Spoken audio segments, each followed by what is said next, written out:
Health Studios. This is KSL News Radio. Utah's news, traffic, and weather station. Good morning. KSL News Time, 9 o'clock. I'm Andy Farnsworth. Our top story this hour, the lone survivor of what police believe was a murder-suicide in West Valley City just over a year ago has unexpectedly passed away. Shaw Ray's extended family says he died due to natural causes yesterday. Police say Ray's father shot his mom, him, and his 3 siblings before shooting himself in their home in December of 2024. Ray spoke with KSL TV last year after he got out of the hospital. My one major goal is to be happy and to make others happy. Ray was left blind in both eyes, but he went on to learn Braille, graduate high school, and even start classes at the University of Utah. He was 19 years old. Our top national story this hour from ABC News. Thousands of protesters took to the streets across the country this weekend, outraged at the death of the Minneapolis woman at the hands of an ICE agent. More from ABC's Faith Abube. Over the weekend, Homeland Security Secretary Kristi Noem doubling down on her position that the shooting was justified, accusing the deceased woman of domestic terrorism and claiming she tried to run over the agent with her vehicle. But the video shows her turning away. Minnesota officials say DHS has blocked them from accessing any evidence for a state-level investigation. Noem says even more federal immigration agents will head to Minneapolis as the protests continue. Your money at this moment, the Dow down 108 points. That's almost 0.25% to 49,395. Coming up, it's going to be cold today, but at least it'll be sunny. KSL weather's next. KSL News Time, 9:01. A reminder about the simplest way to get updated for your day. Hit your KSL preset when you jump in the car, and we'll take care of the rest. Hear key news updates and traffic reports. Andy and Amanda from 5 to 9 in your car. KSL News Radio at 102.7 FM. It all started with a commitment to comfort. Gillette Heating and Air is proud to be Utah County's go-to team for expert HVAC and plumbing solutions. Need a repair, upgrade, or seasonal tune-up? Don't let cost hold you back. With 0% financing available, it's easy to get the work done now and pay later. Plus, save $100 on any repair over $500 and keep your system running strong with a professional tune-up before the heat hits. Visit GilletteHVAC.com or call 385-GET-COOL to book today. Homegrown service pros, financing made simple, comfort made easy. Carrier, turn to the experts. A Carrier factory authorized dealer. Is your financial advisor offering you up to a 30% upfront bonus? Or are they promising you up to 10% growth per year, all for your retirement income? If not, then you need to come to Trajan Wealth. I'm Jeff Jr., founder of Trajan Wealth. If you have a plan to retire within the next 10 years, don't wait only to find out it's too late. I've seen hardworking folks like you retire only to be required to go back to work, all because their advisor told them guarantees like these were too good to be true. They're not. That's up to $30,000 upfront or up to $10,000 per year on $100,000, all guaranteed for retirement income. Don't keep working when you're supposed to be retired, and don't let any financial advisor tell you it's too good to be true. Call Trajan today, 801-207-9900. That's 801-207-9900. Annuities, not advisory products. DBA Trajan Wealth Insurance Solutions. Additional disclosures at TrajanWealth.com. Tonight on KSL. I saw the gun, and I just remember thinking, how is this happening? A family separated during the chaos of the Michigan church attack. We have 4 kids on the inside and us on the outside. Reunited, they say, through a higher power. There's a lot of miracles that played out. There were probably angels around them. KSL's Dan Rascone returns to Grand Blanc to share their story.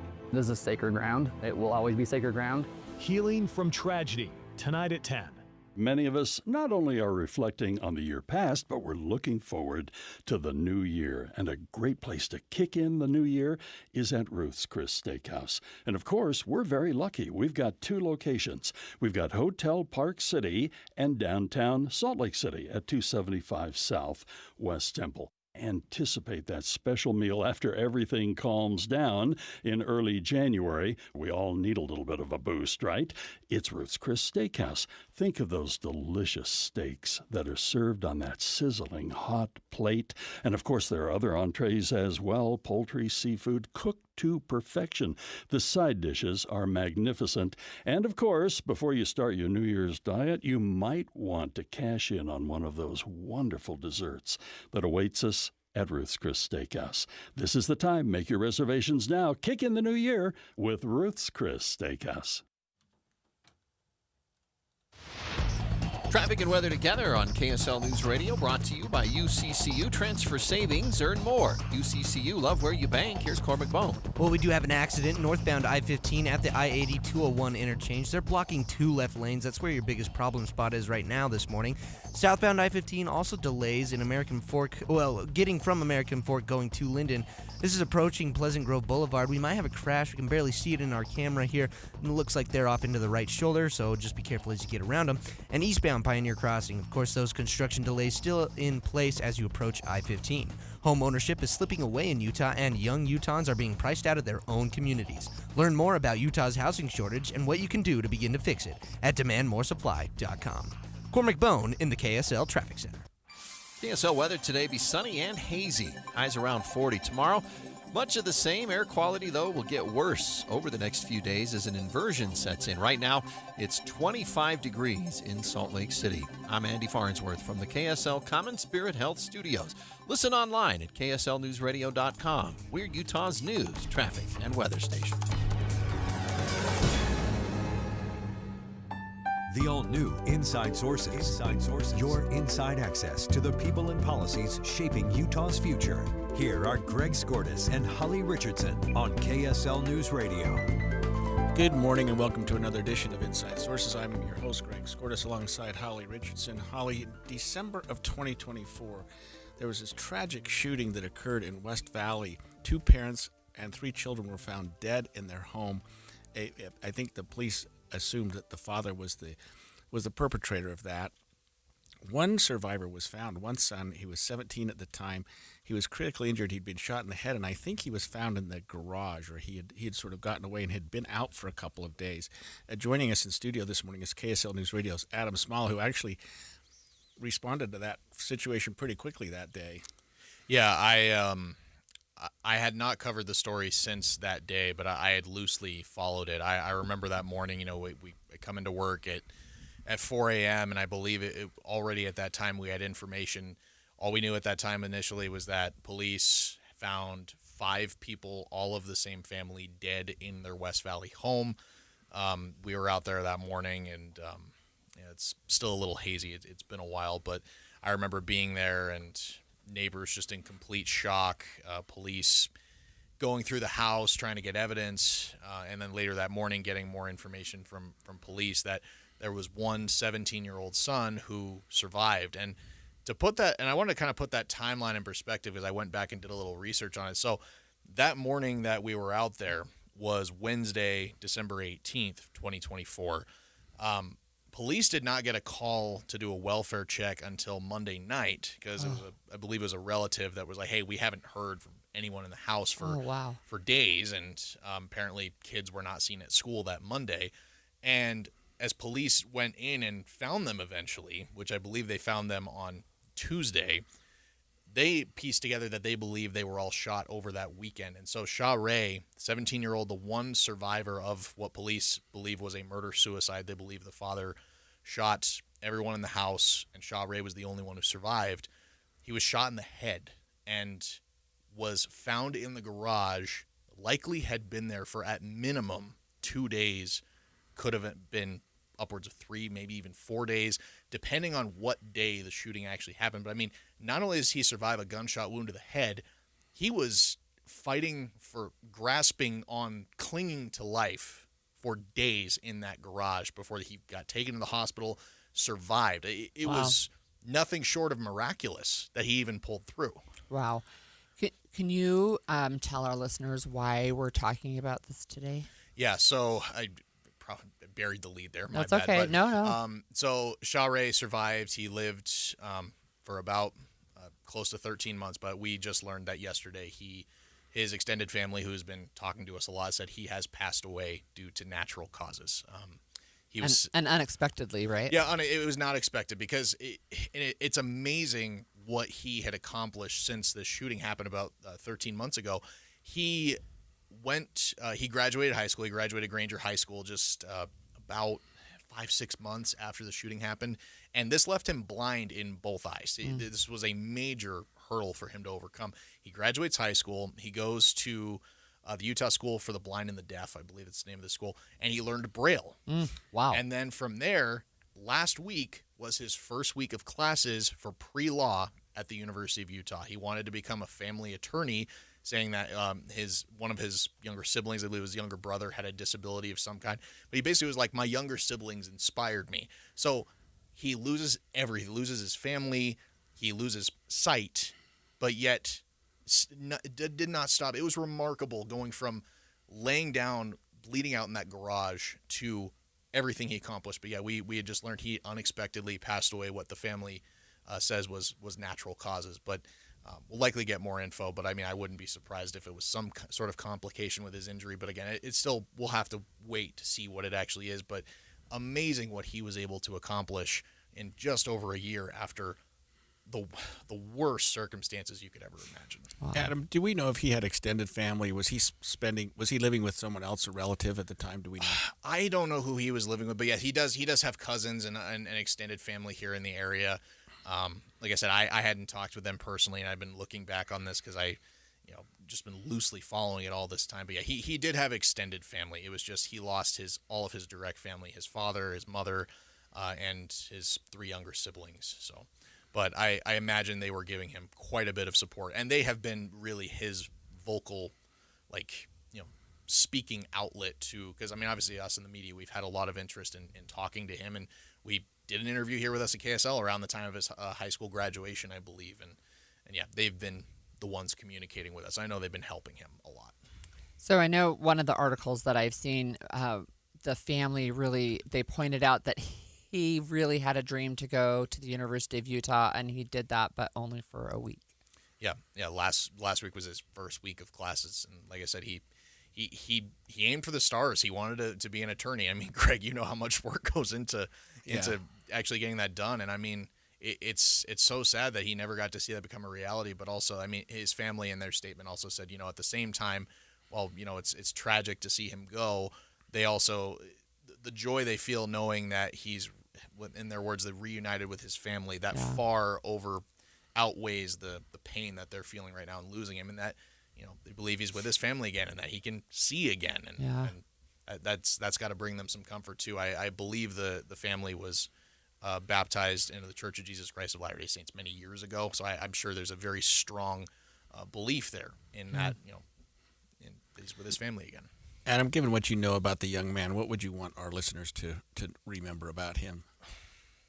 I know that puts you on the spot. But it seemed like he made the most out of the most tragic of circumstances. Yeah, that's the biggest thing. I'm struggling the words to encompass everything he did. I mean, you're a kid that's a senior in high school, 17 years old, shot in the head, loses his family, and loses his ability to see in just over a year, making the strides to not only finish high school, to learn Braille, to fulfill his dream of going to the University of Utah, as short-lived as it was. I mean, you're talking about a kid that literally made the most out of life. And when he did an interview with KSL TV before his passing, he said, my one major goal in life was to be happy. Like, I want to move on. My one major goal is to be happy, and I want to make others happy. And I really think in that short time that he had on Earth after he was shot, he really made the most of that and made that happen. It's just sad to see him go so early, but I do think there is a lot of peace in knowing he did what he wanted to do. That is really, really an incredible story. Just wow. It really is. Thanks for joining us, Adam. That was KSL News Radio's Adam Small, who'd been following the story of young Shaw Ray, who was shot in the head in an incident that occurred in December of 2024, became blind, lost all of his family members, and then died unexpectedly yesterday at the age of 19 after just starting to live most of his dream. There's also a GoFundMe campaign to help extended family and the funeral. They're always expensive, so that you can find that on KSL.com. All right, when we come back after the break, federal prosecutors are launching a criminal investigation into Federal Reserve Chairman Jerome Powell. We're going to talk about that. Stay with us. This is Andy Farnsworth with One Kind Act a Day's Minute of Kindness, brought to you by the Semnani Family Foundation. In downtown Salt Lake City, a group of dedicated volunteers are turning worn-out bicycles into life-changing gifts. Free Bikes for Kids Utah collects used bikes every fall, then restores each one, all so children who might not otherwise have one can experience the joy when riding. President Nick Ekdahl says the mission is simple. Every kid deserves a bike. Many mechanics and volunteers spend weeks cleaning, repairing, and safety checking hundreds of bikes, prepping them for the annual giveaway day as a Christmas surprise where every child receives a fitting bike with a helmet. For volunteers like Ben, the reward is seeing kids light up as they ride for the first time, showing proof that a small act of kindness can spark big moments of happiness. How can you give back to your community during Christmas? Find out more at thepowerofkind.org. That's thepowerofkind.org. Jane Dawson did something smart. She saved hundreds on auto insurance switching to Progressive. With the money she saved, she got herself a pricey bird feeder with an ultra-high-def camera. Should Jane have just bought a regular bird feeder? Yes. Is it hard for her to admire nature when the camera doubles as the bird's potty? Also, yes. But it's Jane's savings, and if she wants to spend her time watching the digestive habits of the white-breasted nuthatch, we say you go, girl. Switch and see if you could save with Progressive and treat yourself. Progressive Casualty Insurance Company and Affiliates. This is the story of the one. As an HVAC technician, he and his digital multimeter are in high demand. So when a noisy office HVAC turns out to be a failing blower motor, he doesn't break a sweat. With Grainger's easy-to-use website and product information, he selects the product he needs to keep everything humming right along. Call 1-800-GRAINGER, click Grainger.com, or just stop by. Grainger, for the ones who get it done.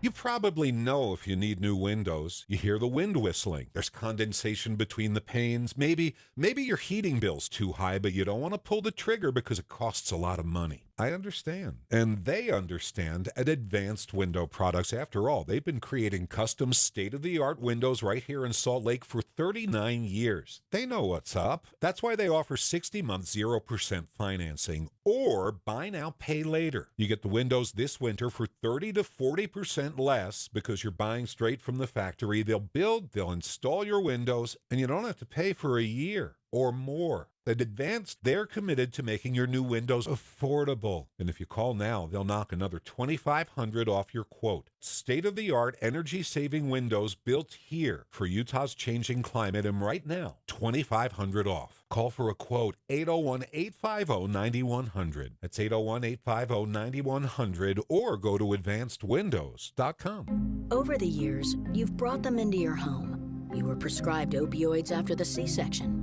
When Dad injured his back, when your basketball star tore his ACL, opioids helped with the pain, and you held on to them just in case. But did you know holding on to unused opioids puts your family at risk? Opioids are powerful pain-reducing prescription medicines, but most people who are prescribed opioids don't finish their prescriptions. So millions of unused opioids are sitting in homes across the country. And tragically, more than 100 Americans die every day from overdoses involving opioids. What can you do to protect your family? Remove the risk of unused opioids from your home. Pills, patches, or syrups in drawers, purses, and cabinets, anywhere they might be hiding. To find out how to dispose of them properly, visit www.fda.gov/drug disposal.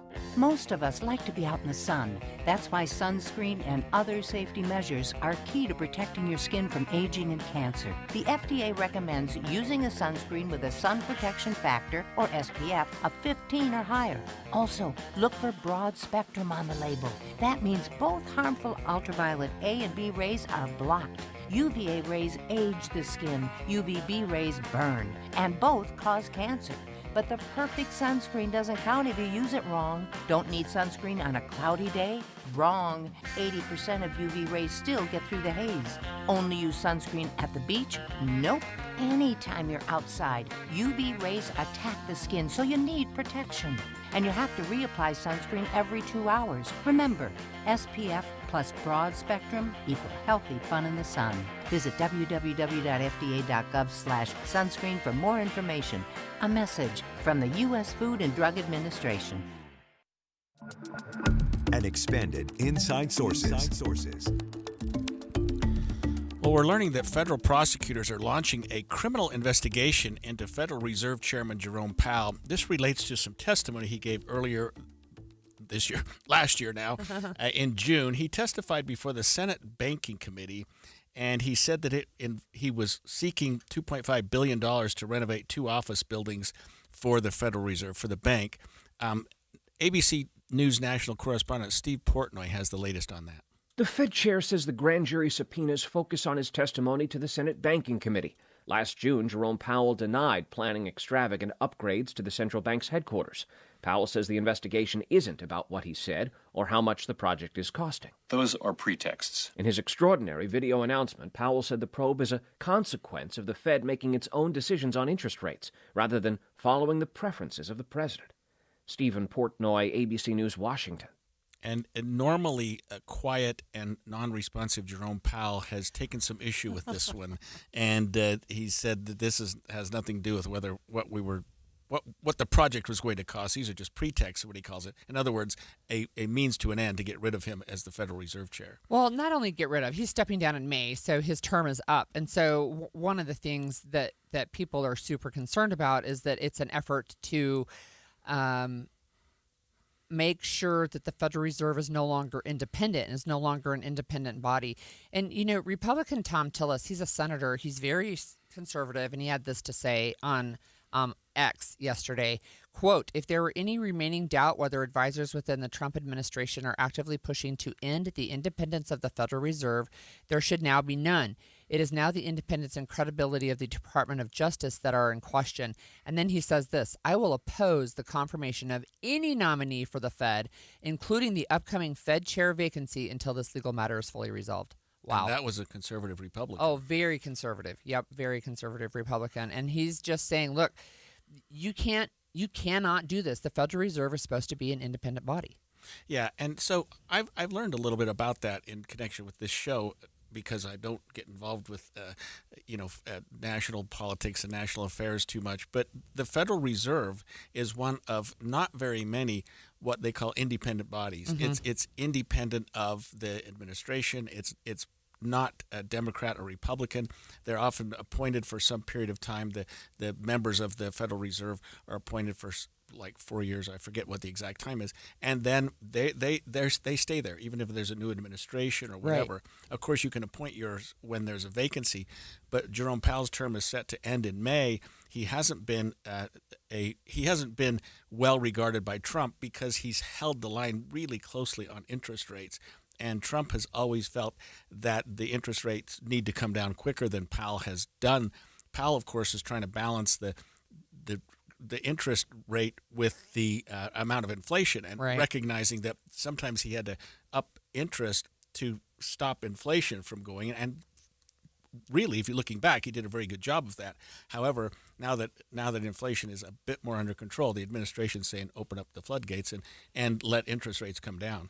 So here's one of the things that's interesting too. You mentioned his term as chair ends in May. The Trump administration has signaled that they could name a replacement this month.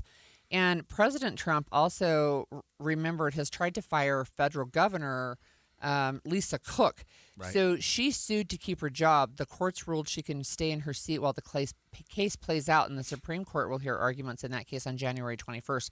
This is from the Associated Press. But if you remember that, the president is not supposed to be able to fire people from the Federal Reserve. You're the attorney, but for cause or something, and she doesn't have. There's no cause there, right? But that she was appointed by a Democratic president. Right. So it's really interesting. And ABC's Allison Kosick said President Trump had a little more to say about this investigation. President Trump overnight denied any involvement in the investigation, but just 2 weeks ago made this threat. We're thinking about bringing a suit against Powell for incompetence. The renovations, which ballooned past initial budget estimates, were the subject of a public showdown last July when Trump paid a rare visit to the Fed. It looks like it's about $3.1 billion. It went up a little bit. The Fed has attributed spending overruns to unforeseen cost increases. So President Trump visited the building site, and standing next to Powell, this was in July of last year, he said that, quote, "They have to get it done, And then he said, look, there's always Monday morning quarterbacks. I don't want to be that. I want to help them get it finished. Yeah, so what's interesting is this is a notification of criminal investigation. The Department of Justice has issued subpoenas to the Federal Reserve to get information about what he knew or should have known about this renovation and whether or not he misrepresented that. When Trump, just when we listening to that soundbite from Allison Cossack from ABC's, she said Trump said this 2 weeks ago, and what he said was, we're looking to bring a suit against him for his incompetence. That's a little different than a criminal investigation, and maybe Trump's not trying to distinguish that, but they said, did he know anything about this criminal investigation? No, he didn't. But 2 weeks ago, he said we're bringing a suit against him. I don't know whether he meant we're starting an investigation or they're trying to find some civil remedy to get him off of the Federal Reserve. And May is not that far away, it feels like, right? So that's what I don't understand. Just let it play out because somebody else will be in charge. I know. He let him finish his term. He's only got like 4 months left. I don't know what good it does at this point. But the criminal investigation, I mean, we saw that with James Comey. We saw it Letitia James.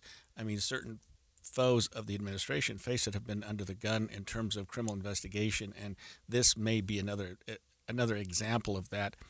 I don't know that Jerome Powell's all that worried about it, but anytime you're the subject of a criminal investigation, it's got to be something to cause you some concern. So I'm looking at an article from The Hill, posted an hour ago. The headline, stocks drop after DOJ opens criminal probe into Fed Chair Jerome Powell. So they opened with losses Monday morning, this morning. That's because the markets like the Federal Reserve, and they like what is being done there. Whether the administration does, whether we, if you're trying to buy a home right now and you're thinking, right, man, I wish the interest rates had come down. The markets typically like it because the little bit up in interest rates. And I say that because I'm used to having higher interest rates than we currently have when I purchased my first home or two. That has clearly put the market in a good place. Jobs are in a pretty good place right now, and inflation is at a fairly good rate. It's not where we want it to be, but it's better than it had been in the past. So these interest rates have had the effect that I think Powell and his people wanted. So we've talked to economists before, and they're like, it's not one person. There's an entire board of governors for the Federal Reserve, and they're the ones who make the decision. It's not the chair who says, this is what we're doing with interest rates, right? The chair becomes the spokesperson, but we've had economists tell us normally it's a pretty boring job, right? And they have discussions. All the governors talk about it. But what we've seen, I think, is an increasing politicalization. And so I'm looking now at a Reuters report posted a half an hour ago, and they just say the past 3 heads of the U.S. Federal Reserve on Monday joined with other former federal government economic policy leaders in condemning the Trump administration's criminal probe of Jerome Powell, likening it to the interference with central bank independence more often seen in emerging market countries with, quote, weak institutions. Well, and a criminal probe means an investigation, and we've seen some of these investigations that turn out to not get a lot of traction. In other words, you've still got to get a prosecutor, and I know that Trump controls the Department of Justice in large extent, but you still have to get a prosecutor who's willing to go in front of a jury of 12 and look them squarely in the eye and say, this man committed a federal felony. And that's going to be a hard thing based on a comment. When he's out in May. Right, that a comment he made to the Central Banking Committee. Saying, hey, we need to renovate our offices. I mean, it's hard to equate that as a criminal act. But, I mean, he's being investigated. So these former federal chairs that I just mentioned, they're Janet Yellen, Ben Bernanke, and Alan Greenspan. They signed on to this statement that said this reported criminal inquiry into Federal Reserve Chair Jay Powell is an unprecedented attempt to use prosecutorial attacks to undermine the independence. And then they say this is how monetary policy is made in emerging markets with weak institutions, with highly negative consequences for inflation and the functioning of their economies more broadly. It has no place in the United States, whose greatest strength is the rule of law, which is the foundation of our economic success. Right. Yeah, we'll keep an eye on that. Interesting development. When we come back, another interesting development, and that is that President Trump wants to cap credit card interest at 10% a year. Boy, wouldn't that be nice? Would this actually help Americans catch up or just rack up more debt? Analysis from Bankrate straight ahead. 9:30 at KSL News Radio. I'm Andy Farnsworth. KSL's top story this hour. The Democratic National Committee has sent a letter to Utah's Lieutenant Governor saying there will be legal action if voter registration files are sent to the Trump administration. KSL News Radio's Brianna Willis reports. The DNC's letter to Lieutenant Governor Deidre Henderson, obtained by Deseret News, says the Trump administration's Memorandum of Understanding violates the National Voter Registration Act. It was last May the Department of Justice asked for copies of the voter registration files. Henderson originally sent publicly available lists, but the department has since asked for unredacted voter rolls. In a December hearing, Utah indicated they might be willing to share the unredacted list under a Memorandum of Understanding. Our top national story this hour from ABC News. The head of America's central bank says he is now the target of a criminal probe. ABC News national correspondent Stephen Portnoy has the latest. The Fed chair says the grand jury subpoenas focus on his testimony to the Senate Banking Committee. Last June, Jerome Powell denied planning extravagant upgrades to the central bank's headquarters.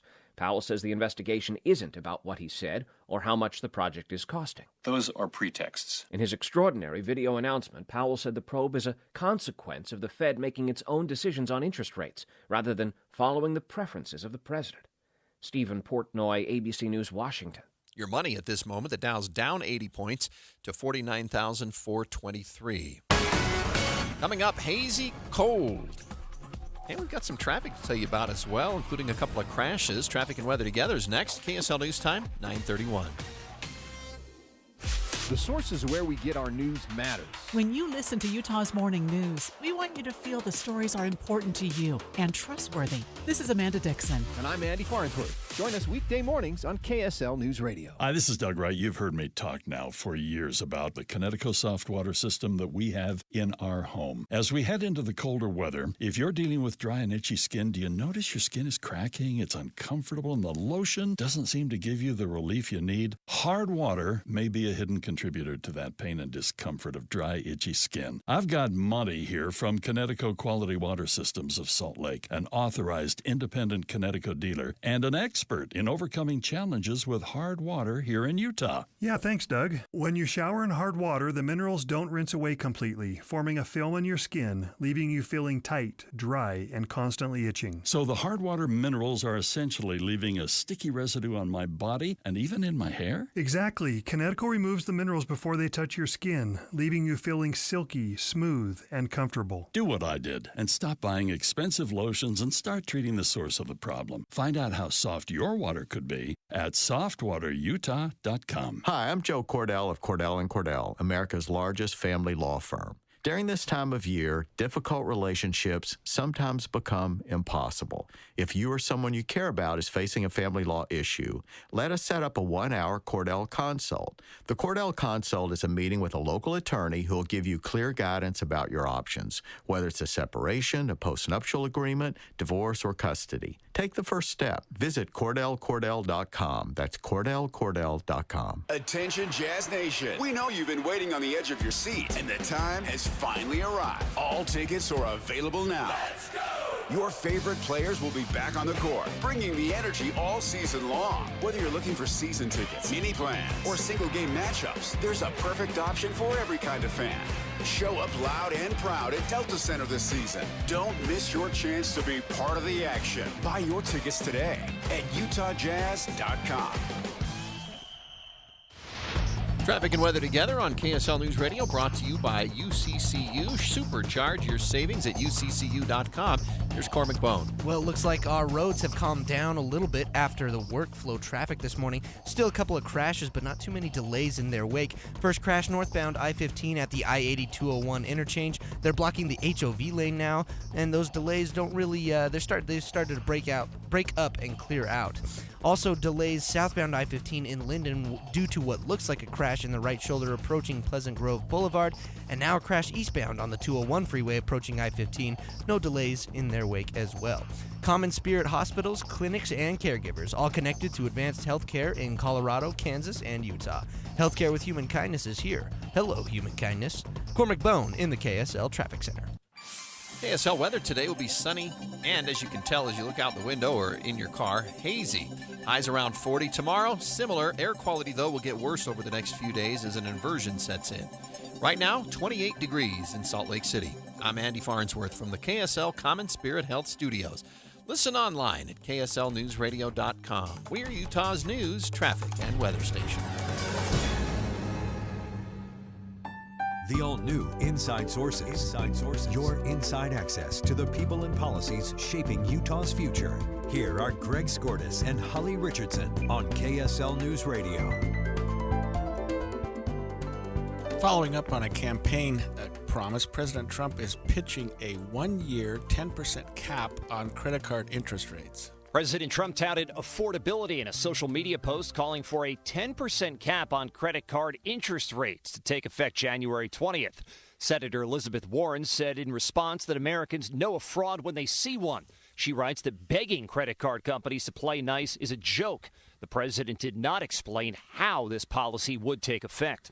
What he did say was, quote, "We will no longer let the American public be ripped off by credit card companies that we are charging interest rates of 20 to 30%. He posted that on Truth Social.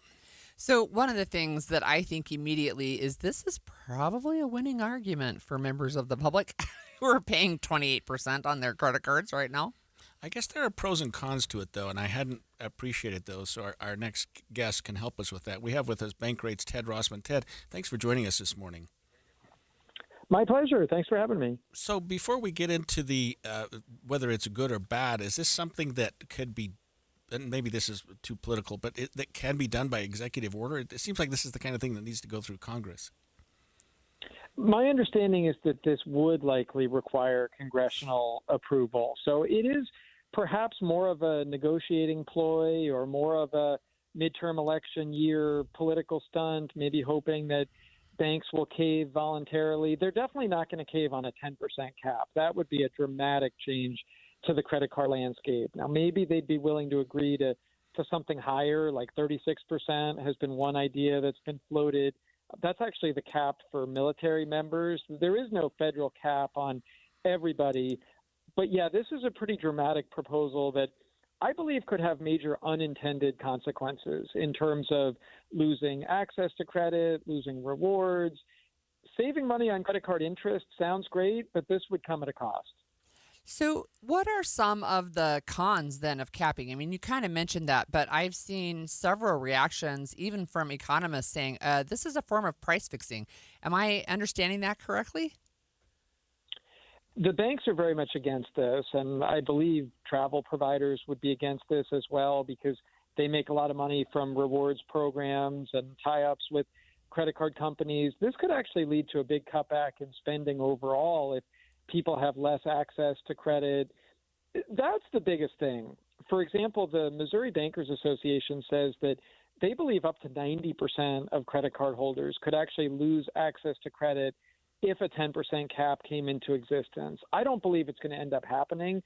But if it did, the logic is that it just wouldn't be profitable for a lot of these issuers. We have to remember that while we don't want to be paying high credit card rates, credit cards are unsecured debt. Some people don't pay them back. Lenders have to do this kind of risk assessment, especially people with lower incomes and lower credit scores. They could lose access to credit if banks just don't think it's profitable to lend to them anymore.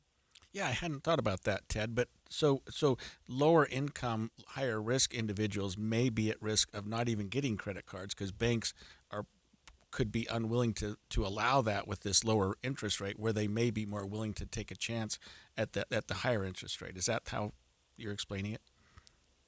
Right. I believe across the board there would be cutbacks in access to credit and rewards, but it would be felt differently. Banks would likely still want to court a luxury, credit-worthy, high-spending audience.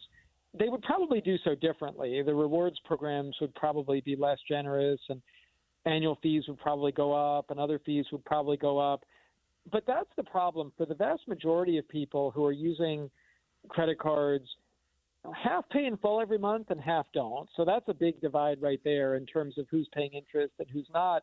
But you think about someone, not that they want to be paying 20 or 25% year after year, but if they're using credit cards to bridge that gap and afford groceries and car repairs and other things, well, if the credit card becomes less of an option, if the lender just doesn't want to be in that game anymore, if the most they can charge is 10%, well, then what? Do you go without? Do you go to a payday loan that has a 400% APR? I mean, that's where the trade-offs really become pretty sticky. So we're speaking with Ted Rossman from Bankrate, and there's a new survey from Bankrate talking about how many Americans are carrying long-term credit card debt. Can you tell us just a little bit about that? This does showcase why this is an important issue, and it is why the president is talking about it. Millions of Americans are dealing with credit card debt. Half of cardholders carry debt from month to month. 61% of those with debt have had it at least a year, and the average interest rate's around 20%. So this is really pricey debt. I do believe it's well-intentioned to bring that rate down, but it would come with unintended consequences, like banks pulling back on lending, pulling back on rewards programs. The best advice really is do what you can to be among those who pay in full, or if you can't do that right now, get a 0% balance transfer card. Some of those interest-free promotions last as long as 24 months, or work with a reputable nonprofit credit counselor like Money Management International. They can probably bring your rate down to about 7% over 4 or 5 years. There are some things you can do. I just don't believe that government intervention would be in everyone's best interest over the long haul. It could really dramatically upend the credit card market as we know it. Okay, so I want to make sure I understood something you said right at the outset, Ted, and you indicated that banks would be reluctant to accept, or even they would strongly oppose a 10% rate, but maybe 36% they could buy off on. Is that what you said? Because that seems awfully high. Shocking. Does that mean there's no limit now? Right. That is a pretty wide gulf. You're right. But yes, there is no federal cap.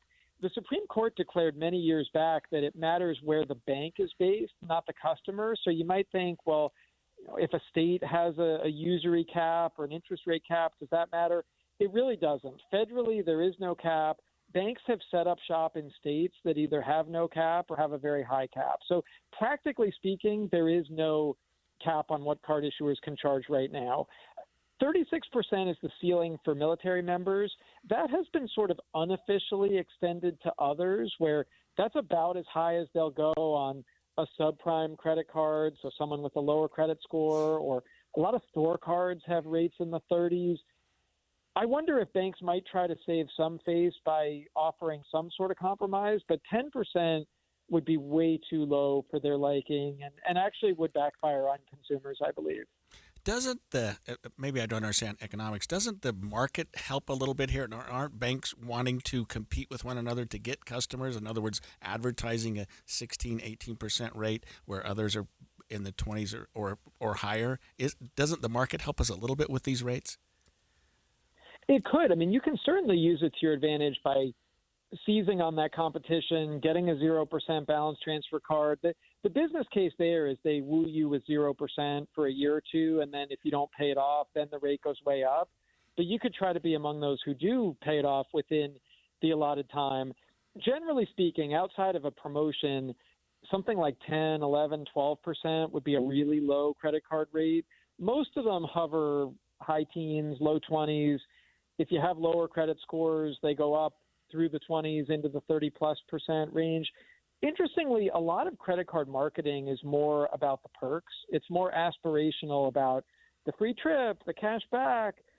Sometimes that's what they want you to think. Like, don't pay 25% interest just to get 2% in cash back. Rewards programs are great if you pay in full, but that's that huge divide between the half of cardholders who pay in full and the half who don't.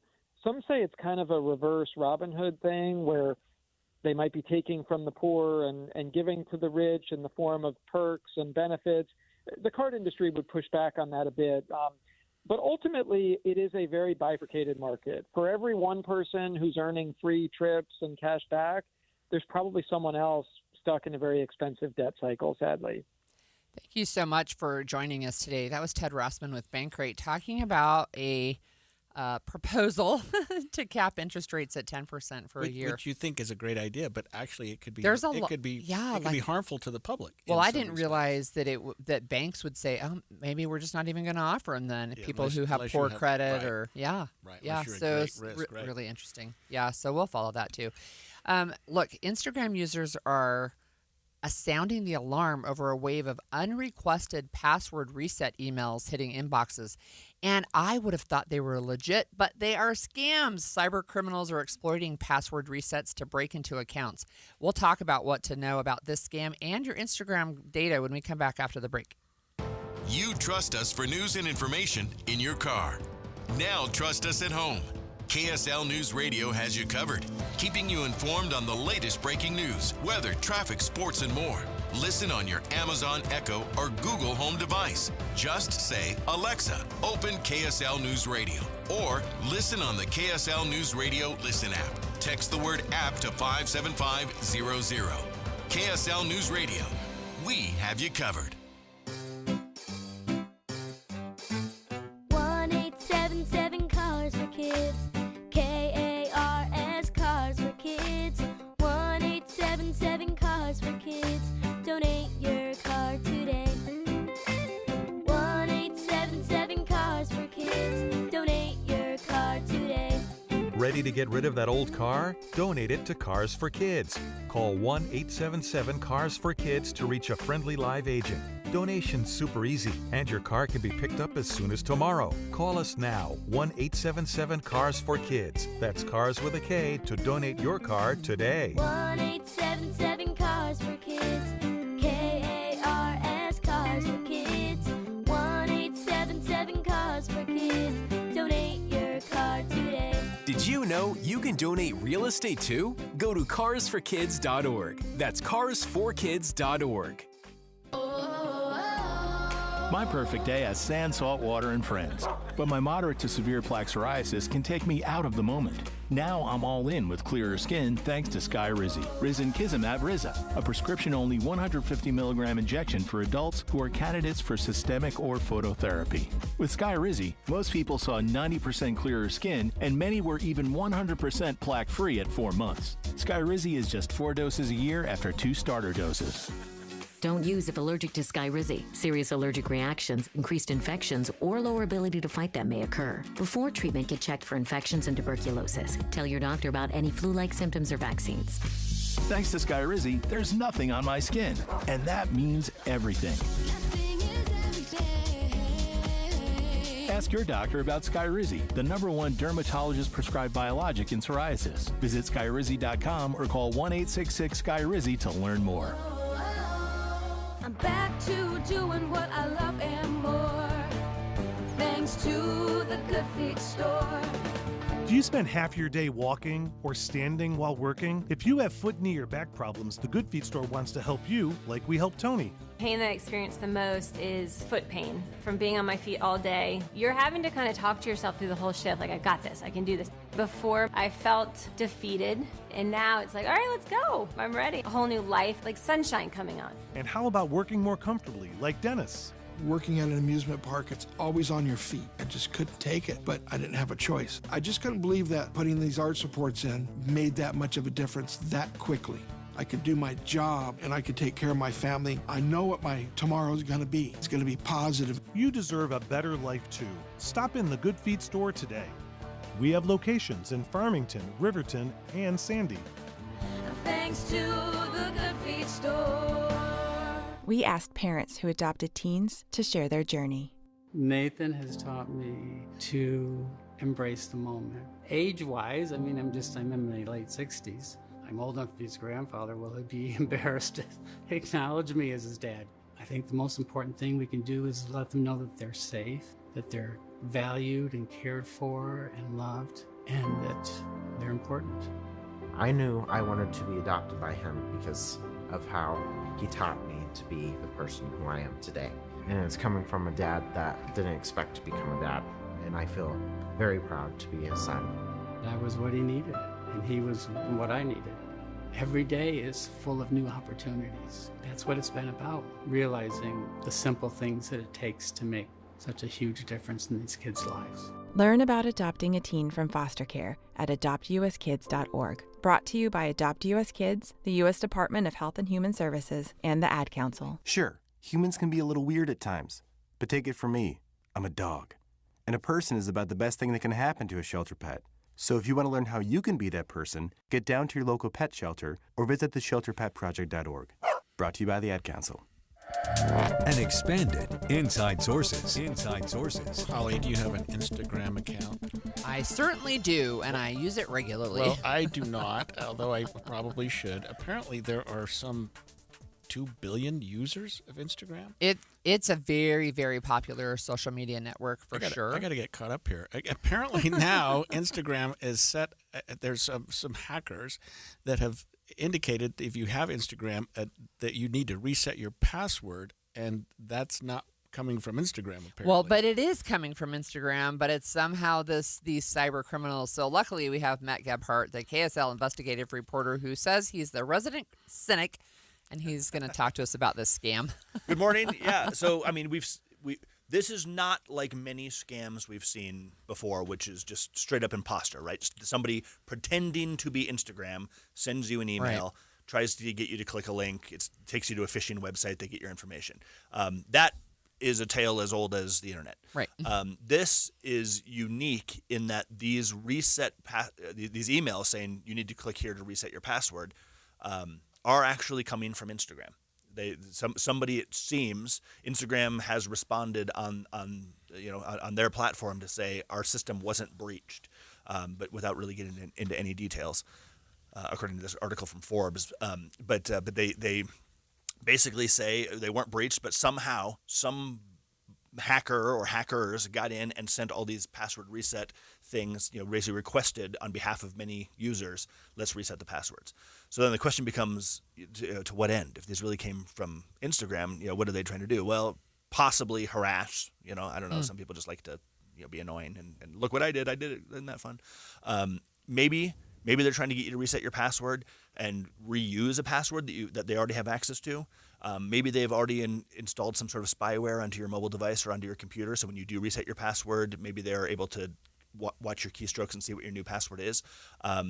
This is one of those things, though. It's hitting tons of people, but it's a scam that's very unlikely to work because it really is coming from Instagram, and you really are resetting your password with Instagram. So unless you also turn off two-factor authentication, hoping you have that on, and you reuse a password that the bad guy already has access to, it doesn't seem like this has a high likelihood of actually breaching our systems, breaching into your accounts. What, if anything, are we learning from Instagram? Are they warning people, or do you think that they're taking a position much like what you just indicated, Matt, that which is that maybe there's very little chance that consumers will get harmed by this? They have been, and historically now, Meta, so that's Facebook, Instagram, Threads. I have reported on people losing access to their accounts and other things with regards to Meta many, many times, and they've become very unresponsive to the media, and so from them directly to so there was a Forbes article on this, and the person who wrote the article said that they had reached out twice and had not heard back, and I have not reached out directly on this one. Instagram has put on its platform basically just the tertiary: our system wasn't breached, we've closed this, we are aware of the issue. There is no ongoing issue, but they did not really spell out in much detail what that is. That's so interesting. Look, I have to tell you that I had my Twitter account back when it used to be Twitter taken over, and so I understand that there are something like 17.5 million Instagram accounts reportedly published to a dark web forum. But I had Twitter had a breach, and a bunch of passwords were stolen, and mine was one of them. And so I got a notice saying your password was, part of this breach, your identity, you should change your password. Well, did I do it? I did not do it. And then I got a notice. It was months later, I think, and it said your password has been changed. And I immediately went to try and see if I could get into my account. I could not. I was locked out. Somebody had gotten my account information, changed my password, and then they changed my username, and then they changed it to some kind of cryptocurrency spiel thing. And what they were doing is trying to take my entire history and make it look like they were legit, like they'd been online for 8+ years or whatever. So I got zero response from Twitter. I got not only I was emailing, I was calling, I was using their chat function, and I had legislators in Utah trying to reach out because they had personal connections at the company. Not one response. Yeah. So I was able to get my name back because they had changed the name, but I lost everything else. Yeah. I mean, I can tell you a personal story about Twitter myself. My Twitter account has been shut off by them. I don't know why. I didn't do anything. I got an email saying due to a violation of. And this, by the way, goes back to a year ago. I have not had a Twitter account in a year. Oh, wow. At least not. I lost access to be able to publish. I can still read, Wow. but I lost access to be able to publish anything on Twitter. And I have reached out to them. And this is a verified account, or it was before you had to start paying for verification and stuff. It's no response from them. This was a KSL account, so I had our social media manager reaching out through her channels, zero response. So yeah, these social media platforms. I guess the big warning that I would take away here from all of this is, remember, you don't actually own this. Mm-hmm. It's your Facebook account. No, it's not. It's Mark Zuckerberg's Facebook account. It's your Instagram account. No, it's not. No, it's not. It does not belong to you. They can turn it on and off anytime they want. There are certain terms and conditions that change constantly with regards to certain protections that you allegedly have. I've done stories before on Gardner Village here in town, which had their Facebook account taken over. Wow. And this is a paying client of Facebook. They actually went out. This is a couple of years ago now. They couldn't, as a paying client who has a direct contact to whom they pay money in order to be able to advertise and stuff, couldn't get control of their own Facebook account back. And so, these social media companies have, in my opinion, become less and less and less and less responsive to this type of fraud, as we've seen this type of fraud go up and up and up and up and up. And so it's I think, a warning. Yes, you're right. You introduced me as the resident cynic on social media. I am. I think there's a time and a place for it, but I really truly think it has, as something that we've come to rely on as a society, I think is very, very dangerous. Holly, let me ask you a question. So I think of fraud as being a method to get money from an individual by false pretenses. If they get into your Instagram account, that doesn't give them access to your bank. You don't buy things through Instagram, do you? I don't understand Instagram. Sure. So I don't understand what they would learn besides personal information. I don't. I mean, I'm not a fraudster, so I don't really know. But I would just say I'm a fraudster. Yeah. No. What they are frequently known to do is impersonate you. Yeah. So once they get into Holly's Instagram account, then now Holly and her 500 connections, be them people who follow her because of the radio program, be them her sister.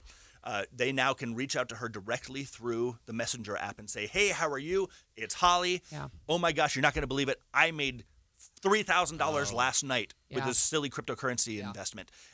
Here's and then they'll sit there and they'll send you messages and they'll send you things, and they get you to basically invest with them, and that's all a big fraud. Yeah. So they use your credibility. They use your credibility. Take your credibility. Look, I will say this. I just when I was on Instagram this weekend, actually, one of the things that I saw was a message that said, "Will you please look at these accounts because they might be impersonating you." One was not. The other one clearly was me. So I'm Holly on the Hill, and this was Holly S. on the Hill. My picture, and they had reached out to a bunch of my friends, and people thought it was actually me. And so they're saying, yes, right? I want to be your friend. So that's another form. If that was an impersonation, this was not, change your password and let me see if I can access your account. But yeah. Right, and it's not hard to get a picture of you. That's right. You just copy it. And exactly right. And so they take it and they, and all of a sudden you start getting friend requests from somebody, and you're like, wait a minute, was that person a friend of mine? I can't remember. Oh, well, sure. You click yes, and next thing you know. Yeah, that's exactly right. And these guys have gotten smart. These bad guys have gotten smart about sitting there and waiting, and so they'll play the long game, and rather than try to hit you right away, sometimes they do, but rather than hit you right away, they'll let it stew for a little while. So it's like, no, okay, this account's been around for some months or years. Yeah. I guess they must be legit. Yeah, and so, hey, this is Holly's the one that's promoting this. I trust Holly. I like right, Holly. exactly. I'm going to jump in on that. Affinity fraud. Or you fraud. see it with fraudsters. That they'll do is attack you when you're vulnerable, right? They'll wait to see if you're going to be on an airplane, or they'll like if they get access to your email, they'll email your friends and say, "Help! I'm in trouble. Greg, can you help me out? Can you give me $300? If I emailed you right now and said, Greg, it's Matt. I'm in so much trouble. I need $300. You wouldn't even think twice. Sure, Matt, you're good for it. Absolutely. But if it doesn't go to Matt, you're not getting the money back. Right. Yeah. Wow. So more things to watch for.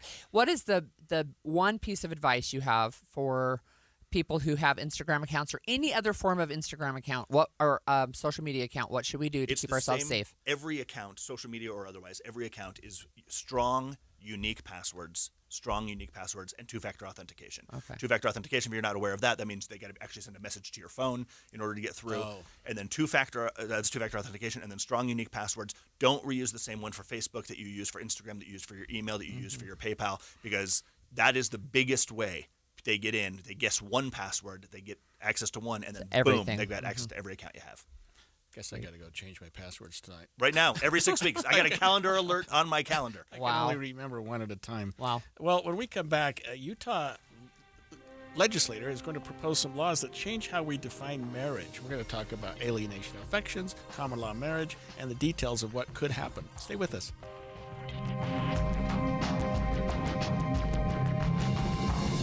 KSL FM Midvale. KSL Salt Lake City. From the KSL Common Spirit Health Studios, this is KSL News Radio. Utah's news, traffic, and weather station. 10 o'clock at KSL News Radio. I'm Andy Farnsworth. KSL's top story this hour. Many are mourning today after a West Valley City man who survived a shooting that killed his entire family more than a year ago unexpectedly passed away. Shaw Ray's extended family says he died of natural causes over the weekend, 13 months after police say his father shot him, his 3 siblings, and his mom before shooting himself in their West Valley home. Ray was left blind in both eyes, but he went on to learn Braille, graduate high school, and begin his pre-law degree at the University of Utah. He had a specific learning disability. He had troubles at school. And so I wanted to be the inspirations to my siblings. Ray was 19 at the time of his passing. Salt Lake police continue to search for the people who opened fire outside a funeral at a church parking lot last week in Salt Lake City, killing 2 and injuring others. Investigators believe some of the people involved have gang ties, and they say some of the witnesses have not been cooperating in the investigation. Our top national story this hour from ABC News. The families of the students killed at an off-campus house near the University of Idaho in 2022 are now suing Washington State University, saying the school didn't do enough to stop Brian Koberger's disturbing behavior. Last year, Koberger pleaded guilty to murder charges. He was sentenced to life in prison. The victims' families have said this effort is not about vengeance or speculation. This is about ensuring that institutions entrusted with the safety of young people take threats seriously. ABC's Trevor Alt says Koberger was accused of stalking and sexual harassment at Washington State. Your money at this moment, the Dow's recovered from some early dips, right now back almost to even, just down 19 points to 49,484. Coming up, we're looking at sun and hazy skies today. KSL weather's next. KSL News Time, 10:02. Mornings are for recharging. And they're for starting your day right. We volunteer to join you in the car. Get news and weather at 102.7 FM during the most important part of your day. Andy and Amanda, each morning between 5 and 9 on KSL News Radio. When the new year hits, every business could use a little something to stay ahead. A lift, a jump start, an edge, or perhaps a boost. Like the all-new 5-year business boost from Comcast Business. It's the certainty of a price lock for 5 years on qualifying internet bundles. Plus, you'll have the most reliable Wi-Fi with our best equipment, so your whole team can stay connected at a great rate. And to sweeten the deal, ask about a $500 prepaid card when you add 2 lines of mobile. It's the boost your business deserves. So sign up for the 5-year business boost and get a 5-year price lock on ultra-reliable Wi-Fi. Plus, ask about a $500 prepaid card. Comcast Business, powering possibilities. Ends 2/22/26, new customers only. 1-year contract required for guaranteed rate. 5-year pricing applies to monthly service charge excluding taxes and fees. Best Wi-Fi based on Open Signal Awards USA. Fixed Broadband Experience Report, May 2025.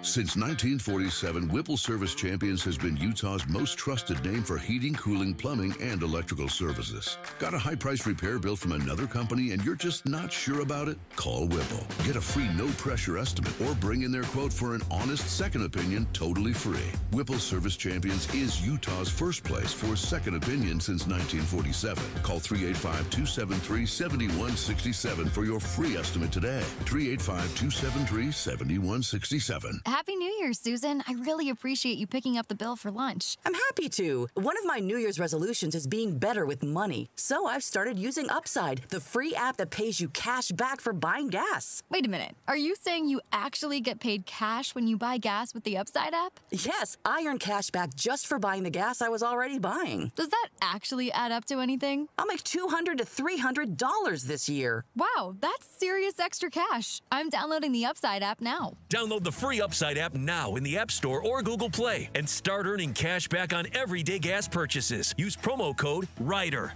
for a 25 cents per gallon bonus on your first tank. That's up to 50 cents per gallon on your next fill up. You can cash out anytime, right to your bank account or a gift card for Amazon and other brands. Just download the free Upside app and use promo code RIDER for a 25 cents per gallon bonus on your first tank. That's code RIDER. Code RIDER.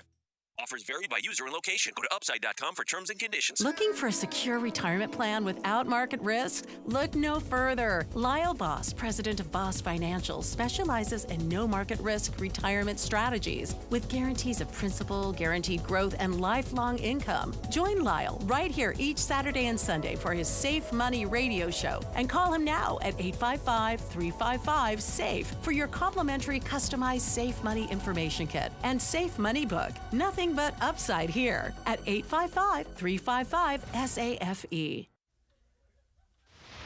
Traffic and weather together on KSL News Radio, brought to you by UCCU. Transfer savings, earn more. UCCU. Love where you bank. Cormac Bone, what do you got? Well, you got a crash. This is at the I-80-201 interchange on northbound I-15. They are blocking that HOV lane, so be careful as you get around them. Those delays start at 3300 South, a lot less than what we saw earlier this morning with the workflow traffic adding to those delays. But that's really your biggest problem. Otherwise, I-15 looking good from Ogden to Provo both directions, besides that crash at the I-80-201 interchange. And after that, it's construction delays. Eastbound Pioneer Crossing, well, really both directions, Pioneer Crossing, spotty delays, especially at Saratoga Road. And on South University Avenue down in Provo, as you approach 920 South, both north and southbound directions, you're going to run into some brake lights. While you're planning on your day, plan for comfort too with the Good Feet store. Find the nearest location to you at goodfeet.com. Cormac Bone in the KSL Traffic Center. KSL weather forecast. Today we should get up to a high of only 39 degrees, but the haze will really start building, and then that gets worse until Thursday night when some winds will hopefully clear some of the gunk from the air. We don't have any snowstorms, though, predicted in the next 10 days. Right now it's 28 degrees in Salt Lake City. I'm Andy Farnsworth from the KSL Common Spirit Health Studios. Listen online at kslnewsradio.com. We're Utah's news, traffic, and weather station.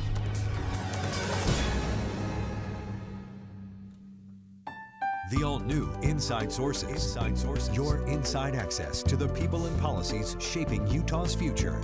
Here are Greg Skordas and Holly Richardson on KSL News Radio. You know, Holly, most of my practice has been criminal and juvenile law. I don't deal with family law or civil litigation, but I have enough experience in both areas to know that there are some confusing concepts in the law. One is a cause of action that Utah recognizes and only 6 other states do, which we call alienation of affections. In other words, under Utah, you can currently sue if you feel like the other party. Okay, you have to explain in a more basic detail. Right. So if you have a married couple, the private right of action means that somebody can sue. Yeah. So what it means is, let's say that a wife feels like her husband has been stolen away from her by the paramour. Okay. She can file a lawsuit against the paramour called alienation of affections, basically saying, you stole my husband. You alienated my marriage. You created a problem for me. And because of your conduct, I got divorced. I would have never got divorced except you intervening. Right. So there's because you had an affair with my husband. Right. Yeah. Right. So it has to end the marriage too, as alienate. So you know, Todd, our guest, will help us with this a little bit. But right now under Utah law, you can sue, but it's really confusing. And I've done enough of these cases to know that they're very hard to prove. Like I say, only a very few states even recognize it. So maybe it's time to do away with that particular cause of action. Well, we have Senator Todd Weiler on the line with us, and he is the sponsor of this bill. And it's actually just one little sentence. Thanks for joining us, Senator Weiler. Thanks, Holly. Thanks, Greg. Hey, so can you tell us, Greg just kind of explained what this alienation of affection even is, which I didn't even know, I didn't know it was a thing, that you could sue somebody for ruining your marriage. Although that makes sense to me, actually. So you're going to do away with it, right? Well, the bill proposes to do away with it. And Holly, what I was shocked to find is Utah is one of only 6 states that hasn't done away with it. Yeah. And so, this is often where you would be suing someone for having an affair with your spouse. And so often it's used as a litigation tactic in a divorce, where you file a second lawsuit against the girlfriend or the boyfriend of your spouse.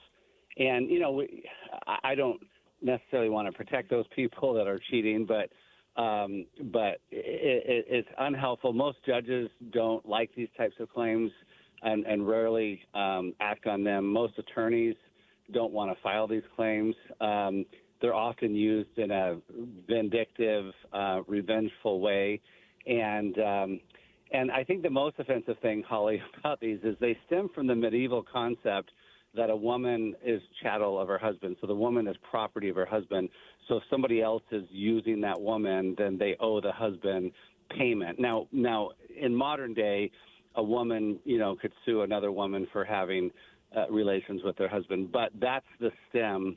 That's where the cause of action came from, is this archaic concept that women belong, they're property of their husbands. Well, that's gross. So it's offensive, yeah. Yeah. It's also, Todd, aren't they really hard to prove also because, people get divorced for all kinds of reasons, and it's really almost impossible to say, well, but for your relationship with my husband, we would have never gotten divorced. Yes. The husband's going to come in and say, we had all kinds of problems. This was just another reason that I wanted to get out of the marriage.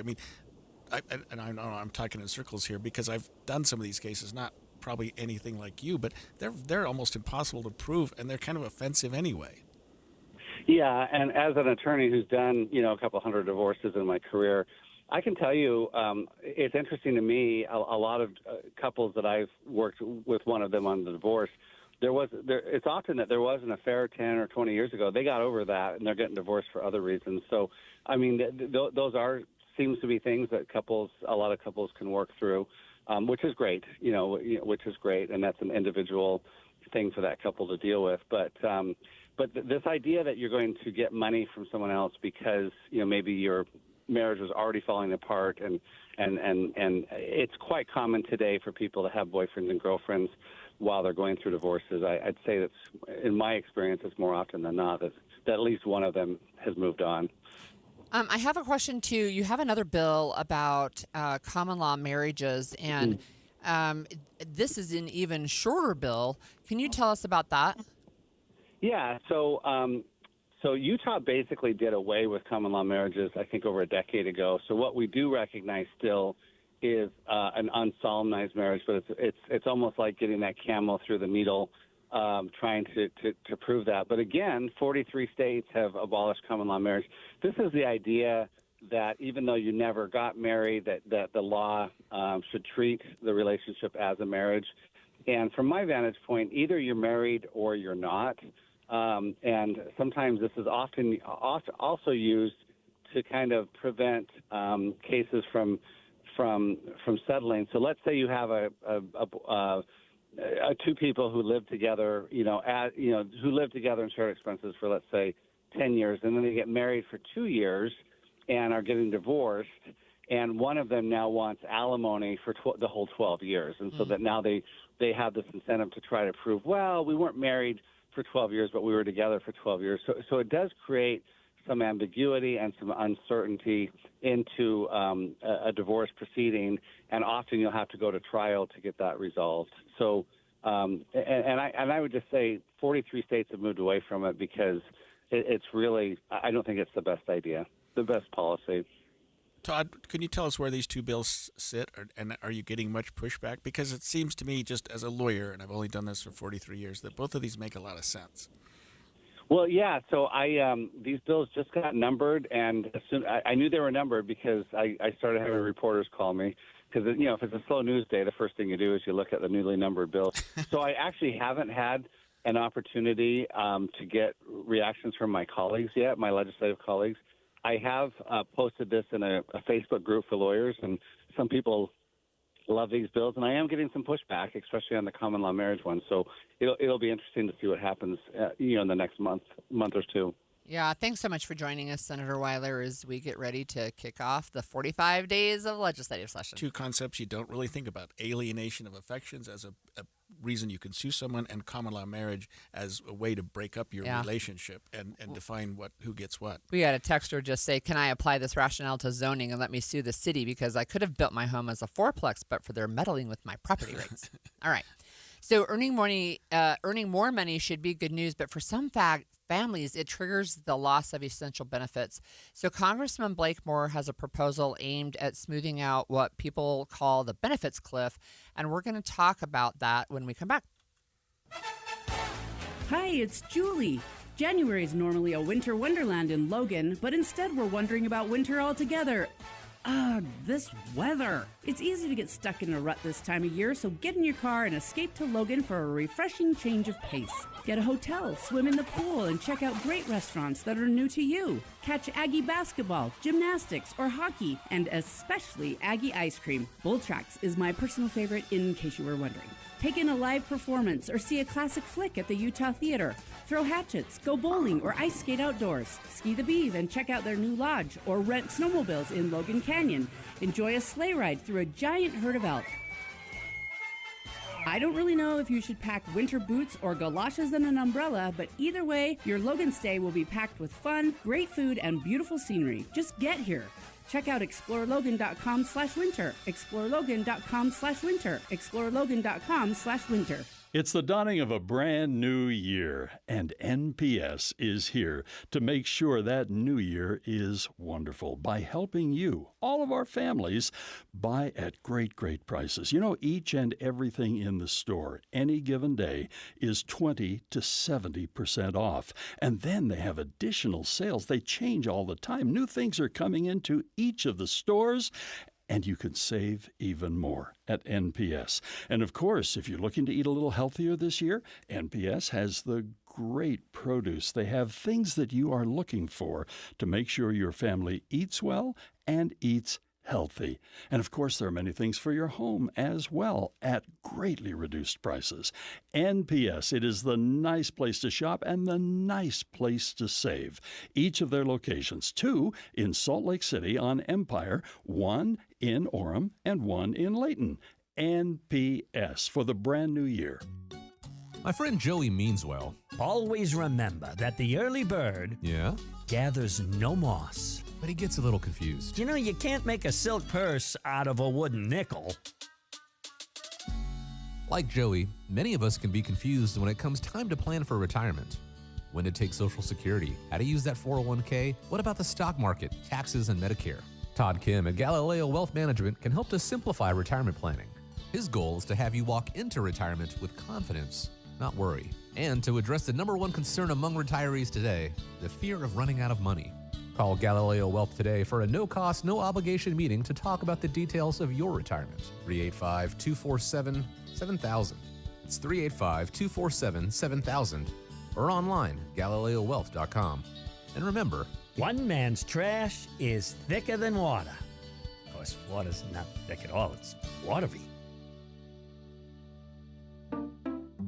Saving for retirement was tough enough for us. Yes, and navigating markets can be challenging at times. I understand. That's why at Fisher Investments, we take a disciplined approach with your investments.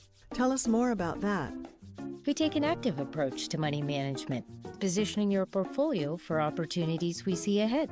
So all your clients get the same portfolio? No, we tailor your portfolio to your individual goals and needs. What about communication? We don't like being left in the dark. We check in regularly to keep you informed on the markets and your portfolio. Which means you'll help us stay on track. Yes, our goal is your comfortable retirement. And as a fiduciary, we always put your interests first, because we do better when you do better. At Fisher Investments, we're clearly different. Learn more at FisherInvestments.com. Investing in securities involves the risk of loss. We asked parents who adopted teens to share their journey. I think my biggest challenge was getting through to him to understand that love is real, and you have goals in mind, you have things that want to happen, and I want to help you get there.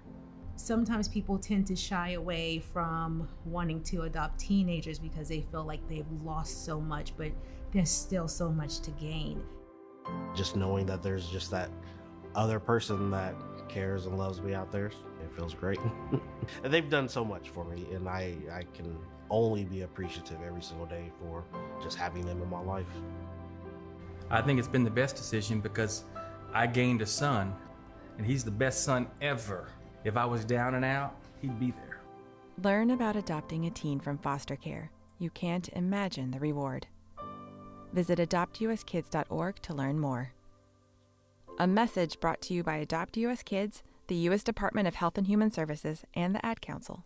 Inside Sources. I read a really interesting article in Saturday's Deseret News, Holly. It's called Let States Fix the Welfare System That Washington Broke, and it's written by Blake Moore, Congressman Blake Moore, and our next guest, Nick Dunn. But it cites a study, this is really interesting, that indicates that 43% of people who are living in the poverty level, or at least close to that, will do things and take some steps to limit getting a raise or getting more money because it puts them in a category where they lose benefits. And so it's not worth it to make more money. I mean, imagine that, turning down a raise because you'll lose something on the other end. Well, and it's not only that you lose the benefits, it's that it's such a steep drop off. Like you would have to have a huge pay increase, not a little pay increase, a huge pay increase to be able to make up the difference. So Nick Dunn is the Vice President of Strategy and a Senior Fellow with the Sutherland Institute. And they are the ones, I think, that did that study. Yeah. So, Nick, thanks for joining us today. Thank you. Good to be with you both. I'm wondering if you can talk to us just a little bit about this benefits cliff. And Greg kind of set it up a little bit, but what does it really look like for families in the trenches, I guess? Well, it's based on this basic premise that if you work hard, you should be able to earn more and make your family better off. And as you both alluded to in your intro, that isn't always true, or certainly doesn't feel true for too many folks on the social safety net. So what we did at Sutherland is we've heard about this issue of benefit cliffs for many years, this phenomenon where if you are on one or multiple programs like food stamps or child care assistance or TANF cash assistance, Medicaid, things like that, if you increase your earned income from work, that you might trigger certain benefit thresholds due to eligibility rules that would then reduce your benefits in a way that matches or eclipses your new income from work. And so it kind of creates a situation for folks of, well, if I work harder and earn more, am I actually better off? And our survey data, we surveyed current or recent safety net participants in 2024 and found that about 43% had taken some kind of action to limit their earned income because they were worried about triggering a benefit cliff. The most common of which, 29% said they just stopped looking for new jobs or more income. They stopped pursuing new opportunities. So it kind of has this plateau effect. And I think we'd all agree that having a social welfare system that makes it feel discouraging to work harder and earn more is a huge detriment to these folks' upward mobility. This is probably a rhetorical question, Nick, but how did that come about? I mean, how did we get to the point in our country where the welfare system, the social system, whatever you want to call it, has gotten to the point where it's not even cost effective to make more money because what you lose in benefits is more than what you pick up in income? That seems like that just seems so counterintuitive. Well, I think it's a very important question, and it shouldn't be rhetorical. It should be something we're seriously asking ourselves at a state and national level. And I think part of the answer is that our social welfare system was not really designed coherently in the way that you or I would think or would hope it would be. The analogy I use from pop culture, for anyone who's a Harry Potter fan out there, if you remember in the books, the way they describe the Weasley house is that it was kind of disjointed and added on, and all these different hallways and rooms. It didn't make sense. And the only reason it was standing was because of magic in that book, obviously.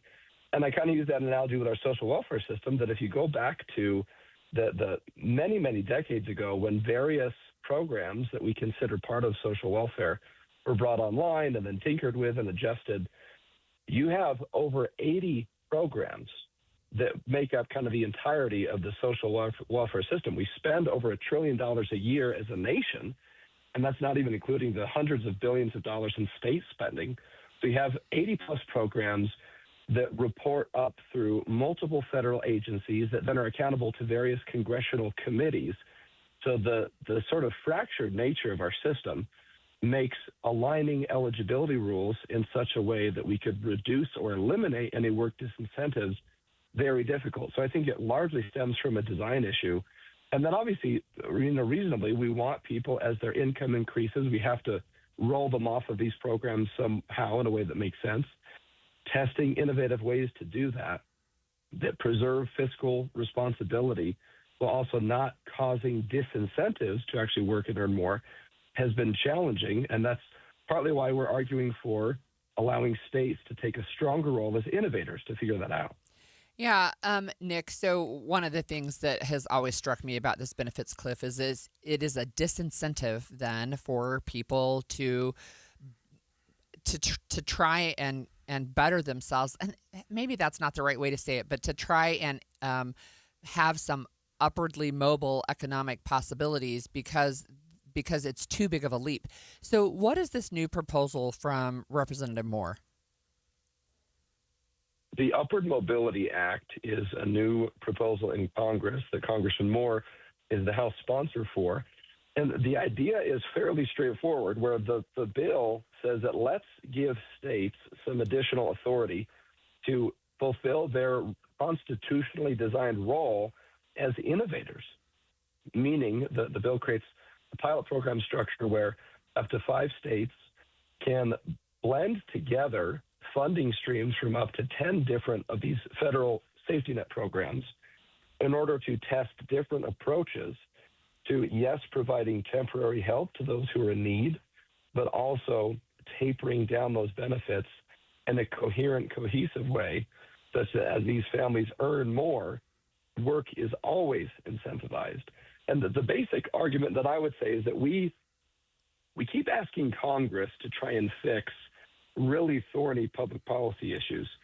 And it's hard to do for political reasons, for practical reasons. So this bill essentially says, well, let's equip states to be innovators. I don't want one body trying to figure out how do we fix benefit cliffs and create a welfare system of the 21st century. I want ultimately 50 different bodies at the state level being really innovative and trying different approaches. And there's some good evidence of that here in Utah, where state authority to innovate can be really, really impactful. So then the states, under this theory, Nick, would be allowed to look at things like food stamps, Medicaid, things that are historically and statutorily governed by the feds, and have some ability to regulate those and to make a difference in how those are implemented based on a person's income. Exactly. And the idea I would stress is that this is accountable federalism or accountable innovation. The intent of the bill is budget neutral, deficit neutral. It's pro-work, it's pro-family. At the end of the day, the goal is let's give states some latitude to think about, well, how do you provide for some of these immediate food needs or medical needs or housing needs or those kinds of things, and do it in such a way that as they earn more, there's always a positive incentive for work. And the other thing is that states are closer to their residents and better able to understand the unique needs of their residents. And so it really is leaning into this idea of federalism, but doing it in such a way that there is still accountability for states to meet key thresholds, that they cannot simply waste the funds or go in a fraudulent direction. The idea is that we need to maintain a baseline of temporary assistance that this country, I think, believes in, and rightfully so, while incentivizing work. I have one last quick question for you, Nick. First of all, again, thank you for joining us. It sounds like you've been a little under the weather. And I just wanted to ask, so 5 states that can do this pilot program, am I correct in making an assumption that Utah would be one of those 5? So that's the hope. And thank you, by the way. I have been recovering from a cough, so apologies to your listeners for the gravelly voice this morning, but thanks for having me on. Yes, the hope is that so states would have to apply, and then there would be an approval process at a federal level. My hope is that Utah can and should be one of the states trying a pilot, if for no other reason than Utah, in many ways, is the gold standard when it comes to the social welfare system. We are the only state in the nation with a one-door model where welfare and workforce programs are co-located in one statewide agency. We have the best upward mobility in the nation. And so if any state is going to be well equipped to try out new ideas, to figure out how to sort of envision a new social welfare system that further eliminates chronic poverty and puts people on the path to upward mobility, it's going to be Utah. I think we're very well situated to do that. So my sincere hope is that Utah absolutely should be one of these pilot states. Thanks, Nick. And Utah is ahead of the curve on that. That was Nick Dunn with the Southern Institute talking about this welfare cliff, benefits cliff that some people have been falling off of. When we come back after the break, when I was younger, we always talked about the population explosion. We're going to have too many people. The planet can't handle it. Well, now some people are looking at birth rates going down to the point where maybe it's a problem the other way. We'll talk about that when we come back.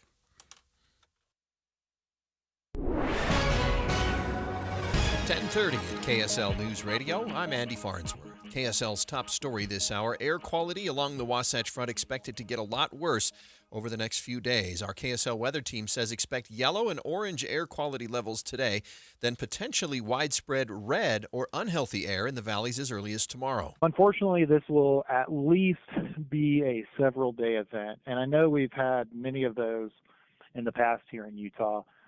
The uncertainty is, will it break up after several days or will it continue? That was National Weather Service meteorologist John Wilson, who says the bad air is expected to stick around until at least Friday, when it's possible we could see the air clear up a bit with some wind. But he says if that doesn't happen, we could be dealing with bad air well into the middle of next week.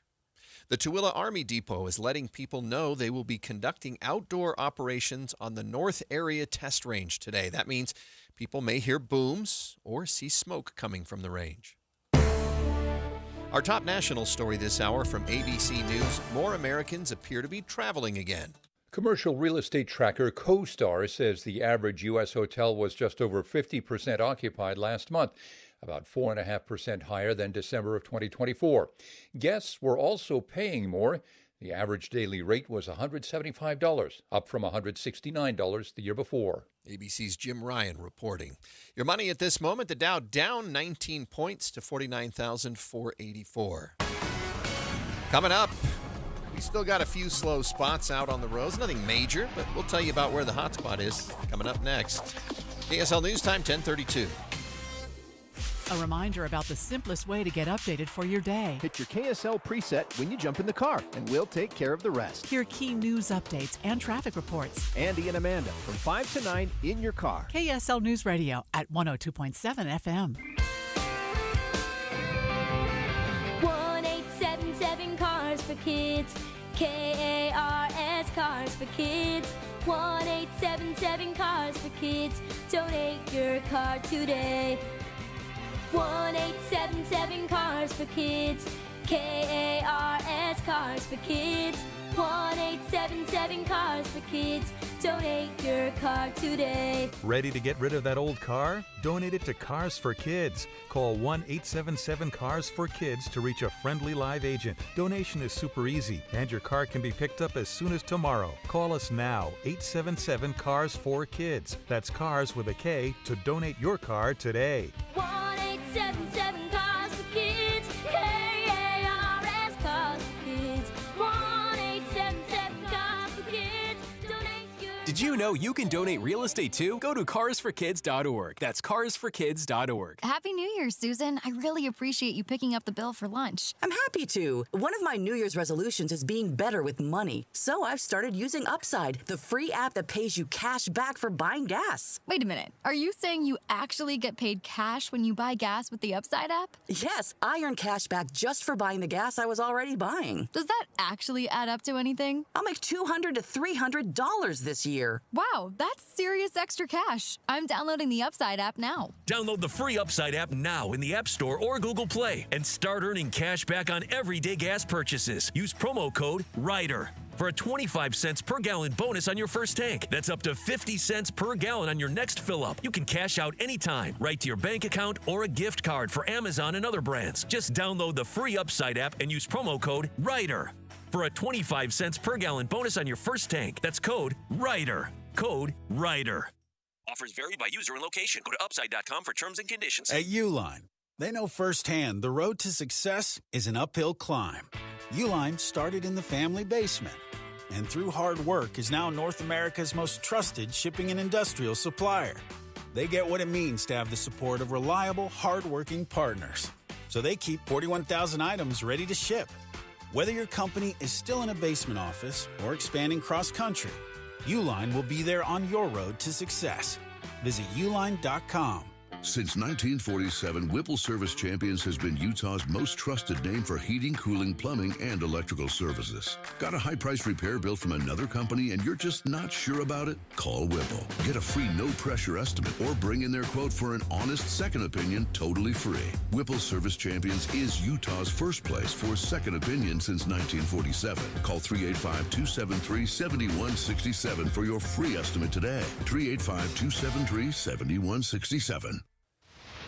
Traffic and weather together brought to you by UCCU. Supercharge your savings at uccu.com. Here's Cormac Bone. Well, the good news is the crash at the 201 I-80 interchange has been cleared off the road. That HOV lane is now open. Bad news is there's a new one just south of that. As you pass 3300 south, you're going to run into the slowdowns and see quite a few vehicles over on the left shoulder. No lanes blocked, so the delays aren't too hefty right now. And that's your worst spot across the Wasatch Front, really. I-15 otherwise looking good from Ogden to Provo, both directions. So it's classic slowdowns, Highway 89 in South Ogden at Harrison Boulevard and Skyline Drive, and on the 201 freeway, both directions through Magna. Cormac Bone in the KSL Traffic Center. KSL weather forecast. The high for today, tomorrow, and Wednesday isn't even expected to make it to 40 degrees. And each day the haze will get a little thicker. Right now, there are no storms in the 10-day forecast. Right now, it's 30 degrees in Salt Lake City. I'm Andy Farnsworth from the KSL Common Spirit Health Studios. Listen online at kslnewsradio.com. We're Utah's news, traffic, and weather station. The all-new Inside Sources. Your inside access to the people and policies shaping Utah's future. Here are Greg Skordas and Holly Richardson on KSL News Radio. You know, Holly, I was part of a generation that was raised to believe that having children, maybe as many as possible, or at least whatever you were comfortable with, was never a problem. And so we started having some issues a while back with, oh, wait a minute, you know, the population is getting too great. We need to start limiting that. Maybe we need to reduce family sizes. I think in China they actually went to a one child per policy. family. Yep. Well, now as I'm getting older and starting to get benefits from the government, I'm looking at who's going to fund those, and it's sort of tipped the thing on its head a little bit in terms of where we are with. I think Scrooge said reducing the surface population. Yes, surplus. Yeah. You know, I remember being in elementary school in the 70s, and we were talking about overpopulation, right? And that was kind of the conversation at the time. Of course, my family is gigantic, but we have with us Jay Evenson from the Deseret News, opinion editor from the Deseret News, and he wrote this article about government incentives and falling birth rate. Hi, Jay. Thanks for joining us. Well, thank you for having me. You know, this idea, it wasn't just your generation. It actually started in the 18th century with Thomas Malthus, who was a scientist who calculated that the Earth would not be able to handle its population growth going forward. And it's interesting to look back because we've disproved him at almost every turn. We've not only we've been able to increase crop yields, and we found ways to feed people. If you look at the places where there have been big famines in the last 30, 40, 50 years, it's always been because of political problems, not because of other problems. And so I would argue we've never really had an overpopulation problem, but that's been part of our culture, and people believe that we're having that problem. But now it's moving in the other direction. And we had a meeting with House leadership in the state last week with our editorial board. You were there, Holly. And they brought up this issue that this is going to be one of their areas of focus in the upcoming legislative session, is passing laws that would incentivize or encourage people to have more children. Utah, we've always known that Utah was the most fertile state in the nation, right? And it's been Right. the fodder for jokes for years.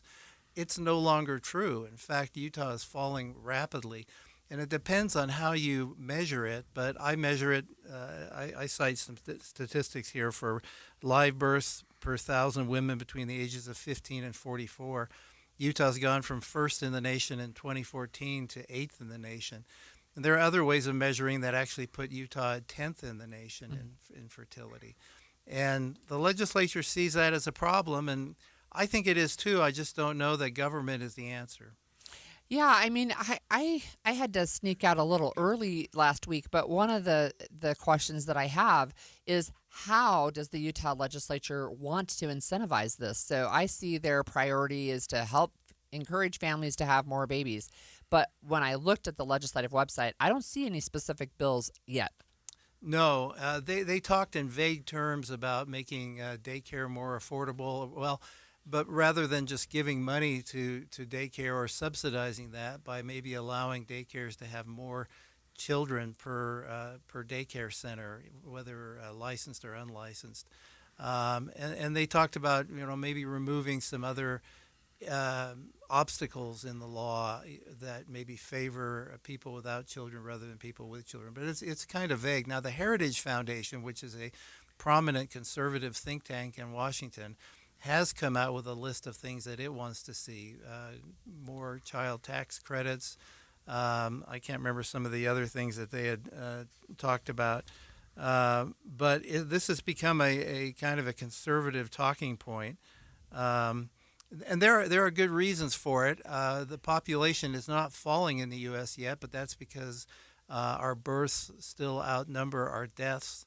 But the birth rate is down to record lows, and you can see demographers look into the future and say, oh, by about 2070, 2080, we're going to start to lose population. We've already seen what happens when that takes place. Japan, for example, has been losing people for several years. And a lot of smaller cities are ghost towns. And people are moving to the bigger cities. There's greater unemployment. We live in a capitalist society, which kind of depends upon growth. And if you don't have that growth, then you have the opposite. There are some scientists who are looking at things like brain elasticity, which is more prominent among young people, and they argue that you'll have less innovation in society if you have fewer young people, and if those young people can't congregate and kind of bounce ideas off each other because there are too few of them. So there are a lot of things here to consider. It's a real, to me, Jay, cause and effect problem, because a lot of the reason why people that, at least I know, the young people I know that are not having kids, isn't because they don't want kids. They don't think they're great, but you can't even afford a house right now in America, let alone afford a house and raise children. So it seems to me, and you talked about this a minute ago, that unless you can incentivize, perhaps, reduce child care costs, increase child tax credits or something, there's got to be some reason for these young people today to think, well, maybe I can afford to have a kid. There's no question that housing is a huge disincentive. The other question, though, is whether young couples, and they probably do look at housing, but my parents got married in 1950, and this was a post-war baby boom era. They weren't wealthy. I would imagine they could have sat down and said, this doesn't pencil out, but they started having children right away. Because I think there's another factor to this, and I mentioned this toward the end of my piece, but a lot of studies have drawn connections between religiosity and having children, and people who tend to go to church more often or consider themselves more religious tend to have a higher birth rate. I think we had a lot more of that in the past, and it wasn't necessarily a question of, can I afford this, but do I have the faith that we can do this if we have a child? To a great extent, my wife and I were that way in the 1980s when we started out. The irony here is that our incomes are higher, our living standards are higher than they've ever been, and yet we're complaining that we can't afford to have children. Yeah, will you stay with us for another segment? Happy to. Thank Okay, you. we're going to continue this conversation, and we want to hear from our listeners. If you've decided not to have kids or to delay having kids, we want to know if there's anything that could change your mind, especially as we're talking about potential government programs. Text 57500. Is it about finances, childcare, housing, just choice? Tell us what would actually move the needle for you to have more children in your family. I'm Jordan Wilcox, your Utah tax attorney. When life gets overwhelming, some things tend to fall by the side. I'm Carlos Sanchez from Draper, Utah. I was managing a business, helping out a business, doing paperwork and getting paid, and my wife got sick. We filed taxes, but then we got audited. And when I went and talked to the IRS, they didn't give me any choice. The IRS pretty much said, this is what you owe us, when are you gonna pay us? And we're talking quite a bit. But every time I drive, I listen to the radio. Jordan Wilcox. So I figure there's a reason this guy's on the radio. So I called him. Put an end to IRS collection and aggression today. The amount that the IRS came up with, close to $250,000, and the offering compromise was about $7,600. That's it. This is Utah tax attorney Jordan Wilcox. Let's solve your IRS nightmare. Visit endtaxworry.com. Go for it. The outcome, it was worth it. I'm okay. endtaxworry.com. KSL offers the best daily newsletter in the state. It's the 3 things you need to know. Every weekday, we deliver quality and relevant content to your inbox. No ads, no spam, just the 3 things you need to know to be informed about the world around you. Subscribe today. Visit KSLNewsRadio.com or text the word inbox to 57500. That's inbox to 57500. Women go through many changes in their lives. And we believe each milestone matters. That every new candle represents another step in your story. Our healthcare experts support women at every stage of life. Because each chapter deserves to be celebrated. Women's health. Nurture what's next. Find care near you at mountain.commonspirit.org. Common Spirit Health. Human kindness lives here. I'm Andrew Saul, Commissioner of Social Security. I'm here to warn you about telephone scammers pretending to be government employees. Some of these scammers may say threatening things like you will be arrested if you don't make payments or provide personal information. Do not fall for these tricks. These calls are not from us. Real Social Security employees will never threaten you for information or money. If you receive a call like this, hang up. Never give the caller your personal information, like your Social Security number or bank account, or send money in any form, cash, gift cards, wire transfers, or prepaid debit cards. Report the call to our law enforcement arm, the Office of the Inspector General, at oig.ssa.gov. Share this information with your friends and family. Emergency medical unit, respond to 102 Maple Avenue, possible stroke victim. When stroke occurs, you have 60 minutes to win or lose the race of your life. There are new treatments, but you must get to a hospital fast. If you suddenly feel weakness on one side, have trouble speaking, walking, or seeing, it could be a stroke. Call 911. Get to a hospital. Because how you spend the next 60 minutes could determine how you spend the rest of your life. Stroke. Know the signs. Act in time. A message from the National Institute of Neurological Disorders and Stroke. We all want our kids to grow up safe and healthy, so we show them how. With honest conversations that let them know what we expect. That's especially important when it comes to alcohol and other drugs. And when it comes to pain medications, opioids, they need to know that they should never be shared with friends or family. For more information about talking with your kids about underage use of alcohol and other drugs, visit underagedrinking.samhsa.gov. The following is a test of the emergency alert system.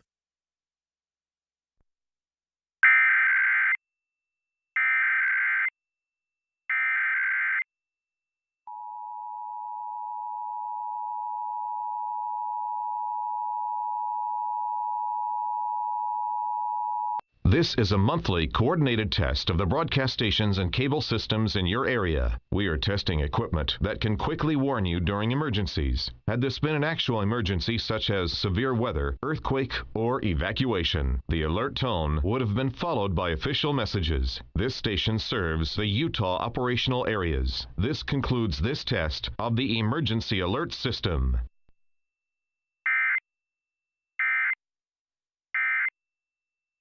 Over the years, you've brought opioids into your home. They helped when you were in pain, and you held on to them just in case. But holding on to opioids puts your family at risk. Learn more at www.fda.gov/drug disposal.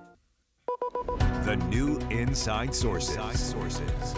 We're back on Inside Sources. We're talking about the falling birth rate that is part of what's going on in this country, apparently in other countries as well. We are joined in studio by Jay Evenson, opinion editor of the Deseret News. Jay, we talked during the break about the fact that this isn't a problem unique to the United States, and that other countries have addressed it. Specifically, as I recall, China, they actually had a time when you couldn't have more than one child because they were so concerned about the population growth. Right. They had a one-child policy, I think, going back to about the 1970s sometime.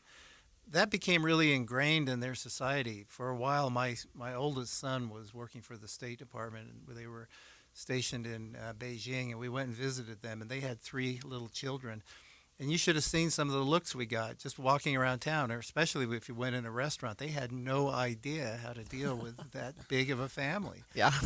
But they began to realize that this was going south about 10 or so years ago. And so they did away with the one-child policy, and I think that I'm not sure if it's a 3-child policy now or if they've just opened it up and said, please have children.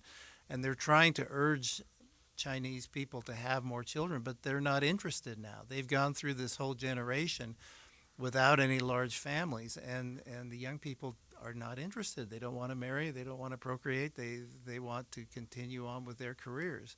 But the future for China looks pretty bleak. I mean, they're a country of over 1 billion people, but they're expected to drop considerably over the next generation or two. Yeah. We asked for people to text or call us to tell us about why they either delayed having children. Is there any kind of subsidy or government incentive that might change their mind? And we do have a caller. It's Nick from Layton, and he wanted to weigh in on his decision about having kids. Thanks for joining us, Nick. Hi, how you doing? We're good. Thank you for calling. Hey, I delayed having kids until I was into my mid-30s, primarily for the cost. I was in the Air Force. I was helping friends occasionally with formula or diapers. To the point where basically I didn't want to put myself and my family in the same situation of having to go out to my friends just to support my own kids. So that's why we delayed. Are there things that could have happened during that time, Nick, that might have changed your decision and got you some kind of incentive that would have got you in sooner to having children? As being in the military, we do have quite a bit of support.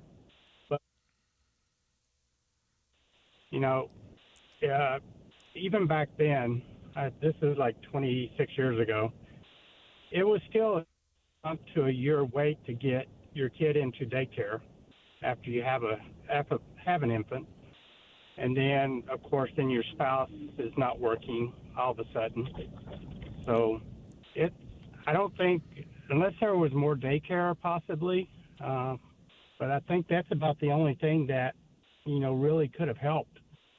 Thank you Nick. for weighing in. Yeah, we appreciate that. And if anybody else wants to call us, 801-575-TALK.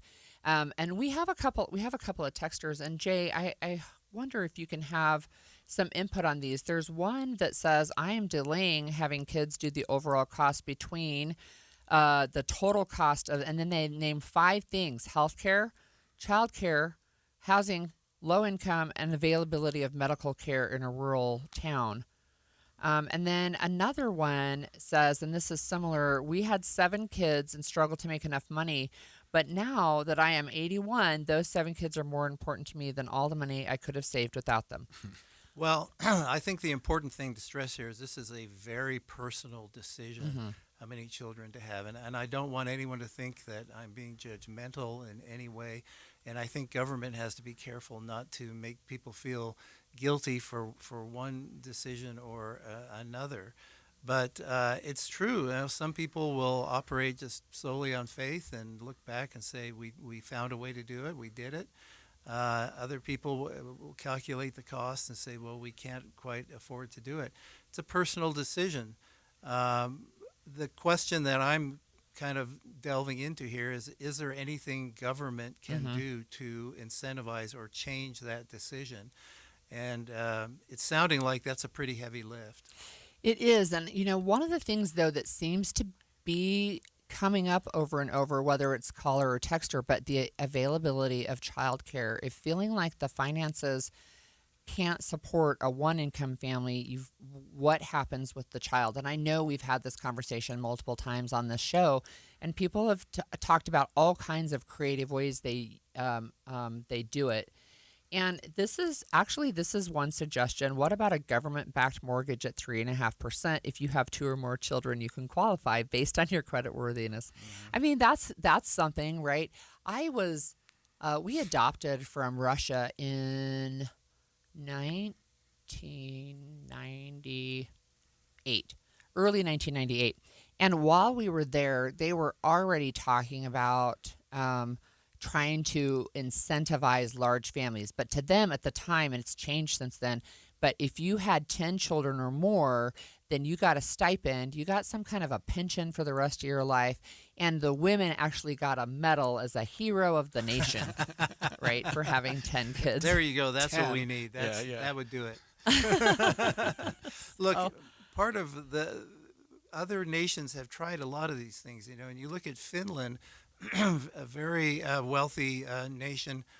They provide 13 months of parental leave, 6.5 for the mother, 6.5 for the father, and highly subsidized daycare. It hasn't made a bit of difference in their falling birth rate. Yeah, interesting. That's shocking to me. 13 months of leave and well, divided over the parents, but still. But it's interesting, and we actually have a caller. It's Brad from Lehigh, and he's not sure that it's money that is stopping people. Thanks for joining us, Brad.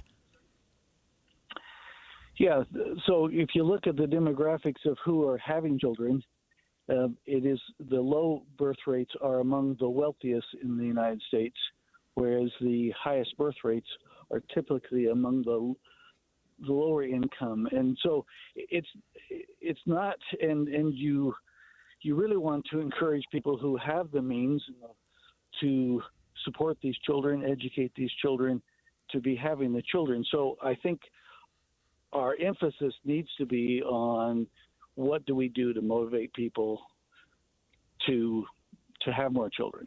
So, not necessarily just dollars, because it's clear that if you look at the statistics, that the high-end people who surely can afford it don't have as many children. So what do you think would be an incentive to get people who can afford it to have more kids? That's what I'm hoping you're going to come up with. I've looked at that. That's why we have Jay here. This isn't just in the United States. You see it throughout the world, that the wealthy class who have the ability, have the means, often are well educated themselves. Therefore, and I'm trying not to be too broad brush with saying something that might be offensive, but they have the means, have the abilities. They should be the ones that are most likely to have children, and they are choosing not to. And it really is deciding what is it that's keeping them, what is it about their career that seems more satisfying to their long-term life satisfaction than having family and children and so on. Thanks, Brad. Jay, do you know if our legislature's got anything on the table to address this? Or I'm not aware of anything right at the moment. I think Brad illuminates how complicated this issue is, because the wealthier people are probably also the ones who have two career families. Mm-hmm. And so, and once you're into a career, that becomes more important than anything else. often. So Yeah. this is a very difficult issue to try to address, but if we don't address it, I think we could be in for a real hard time toward the end of this century. Well, really interesting conversation. I appreciate our callers and our texters. And as you mentioned, Jay, and I'll reiterate, this is a very personal decision, but we're talking about government using some levers if they can find some. And right now, it doesn't look like there is a specific solution to this, but they're going to keep taking a swipe at it. Thanks, Jay. Thanks for joining us today. When we come back, protests over Iran has spread to a lot of cities around the world, and President Trump is warning that U.S. could get involved if protesters are shot. We'll get to the latest on that next. KSL FM Midvale. KSL Salt Lake City. From the KSL Common Spirit Health Studios, this is KSL News Radio. Utah's news, traffic, and weather station. 11 o'clock at KSL News Radio. I'm Claire Scott, KSL's top story this hour. The Burley, Idaho Temple was the first temple to be dedicated by the new president of the Church of Jesus Christ of Latter-day Saints. President Dallin H. Oaks says he had looked over a list of temples to dedicate when he was still a counselor to former President Russell M. Nelson, and had originally been looking for a location his wife Kristen would like to go to. She likes to go to exotic places, but I didn't see any exotic places that were more attractive to me than this community because I associate it with my youth. President Oaks had lived in the nearby Twin Falls, Idaho for 5 years as a child. The Burley Temple is the church's 212th operating temple. Our top national story this hour from ABC News. The federal government has opened up an investigation into the head of the Federal Reserve. The Justice Department isn't commenting on what it's investigating, but Florida Republican Congresswoman Anna Paulina Luna sent DOJ a letter last July, alleging Jerome Powell had lied to the Senate, denying a VIP dining room, new marble, and special elevators were part of the renovation. Fed officials insist much of what critics have seized on in the plans has since been eliminated, and that references to executive dining rooms are descriptive labels that don't reflect how those spaces will actually be used. ABC News national correspondent Stephen Portnoy reporting. Your money at this moment, the Dow is down 52 points. The S&P is up 6 points. And coming up, hazy skies. KSL weather is next. KSL News Time, 11:02.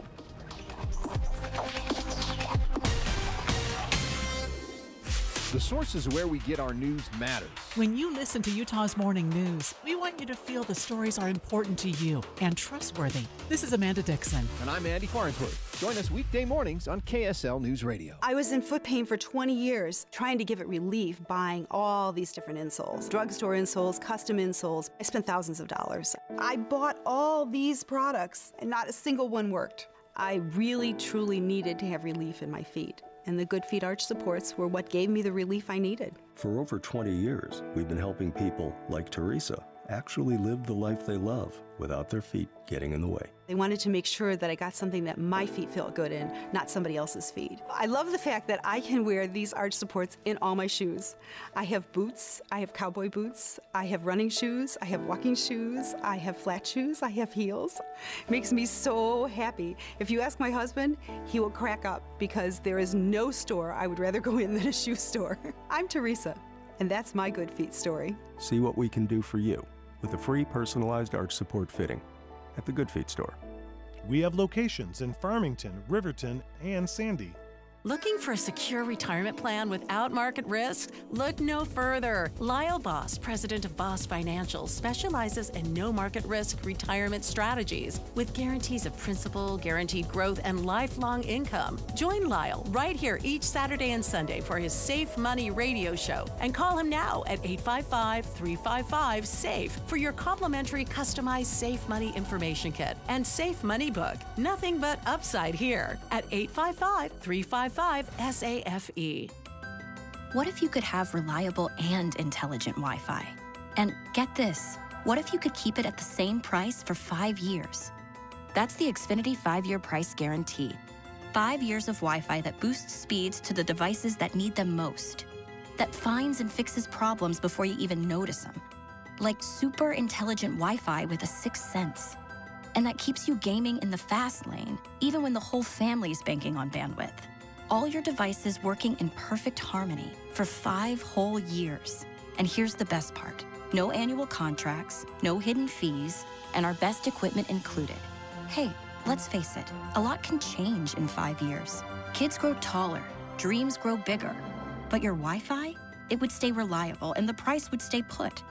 The Xfinity 5-year price guarantee. Lock in your price and unlock the possibilities. Xfinity. Imagine that. Select plans only. Restrictions apply. Traffic and weather together every 10 minutes on the 9s. Brought to you by UCCU. Transfer savings, earn more. UCCU. Love where you bank. Here's Cormac Bone. Well, your worst spot is northbound I-15 due to a crash as you approach the I-80-201 interchange. Those delays stretch back to 3300 south. Otherwise, I-15 looking really good from Ogden to Provo, both directions. The other place where we got a crash, that's at the south interchange. This is eastbound on the 201 freeway. They're in the left shoulder. Doesn't look like they're adding to any delays right now. And otherwise, your roads across the Wasatch Front looking really good. You're going to have some construction delays, of course, on Pioneer Crossing, both directions, especially at Saratoga Road. When you take UTA, you can do just about anything while you ride. You won't even notice all the traffic you're missing. Plan your trip at rideuta.com. Cormac Bone in the KSL Traffic Center. We're going to see sunny skies and haze throughout the week in the Salt Lake Valley. Highs will linger right around 40 degrees through the weekend. Right now it is 32 and fair. I'm Claire Scott from the KSL Common Spirit Health Studios. Listen online at kslnewsradio.com. We're Utah's news, traffic, and weather station.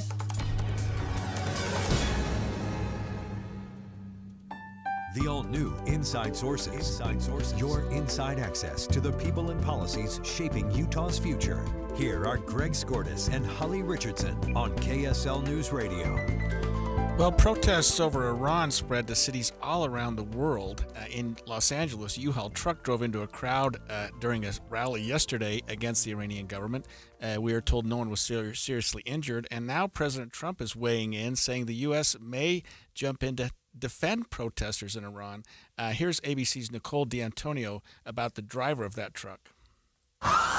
Chaos as the truck moves through the protesters. The truck bearing signs reading "No Shah, No Regime, USA. Don't repeat 1953. The crowd eventually pulling the driver out, attacking him, but police report no serious injuries. It comes as President Trump considers possible military action in Iran, with a human rights group now claiming more than 500 people have been killed during a government crackdown on protesters. The crowds are angry over the state of the economy and record high food and gas prices. And I think you said, Holly, that number is almost 600 now. Yeah, it's $5.99 on the latest article that I'm seeing. And so, you know, one of the things that's it's so interesting to me. I think this happened in Syria as well. I know it happened in Romania in 1989, where eventually it feels to me like eventually people in the country rise up against whatever regime has been oppressing/suppressing them. And at some point, do you remember even Tiananmen Square? Right, where people die for their ability to protest and make a point. But a lot of times, it seems like, not always, but that those protests actually do bring around some government change. Yeah, and of course the president, like we indicated, is pursuing or at least looking into potential military action. Iranians' leaders are cracking down. Here's more on what's behind the protests and what's being considered by the U.S. from ABC's Nicole D'Antonio. President Trump considers possible military action in Iran, with a human rights group now claiming more than 500 people have been killed during a government crackdown on protesters. The crowds are angry over the state of the economy and record high food and gas prices. A U.S. official says President Trump will convene a meeting tomorrow to discuss a possible response to Iran's crackdown.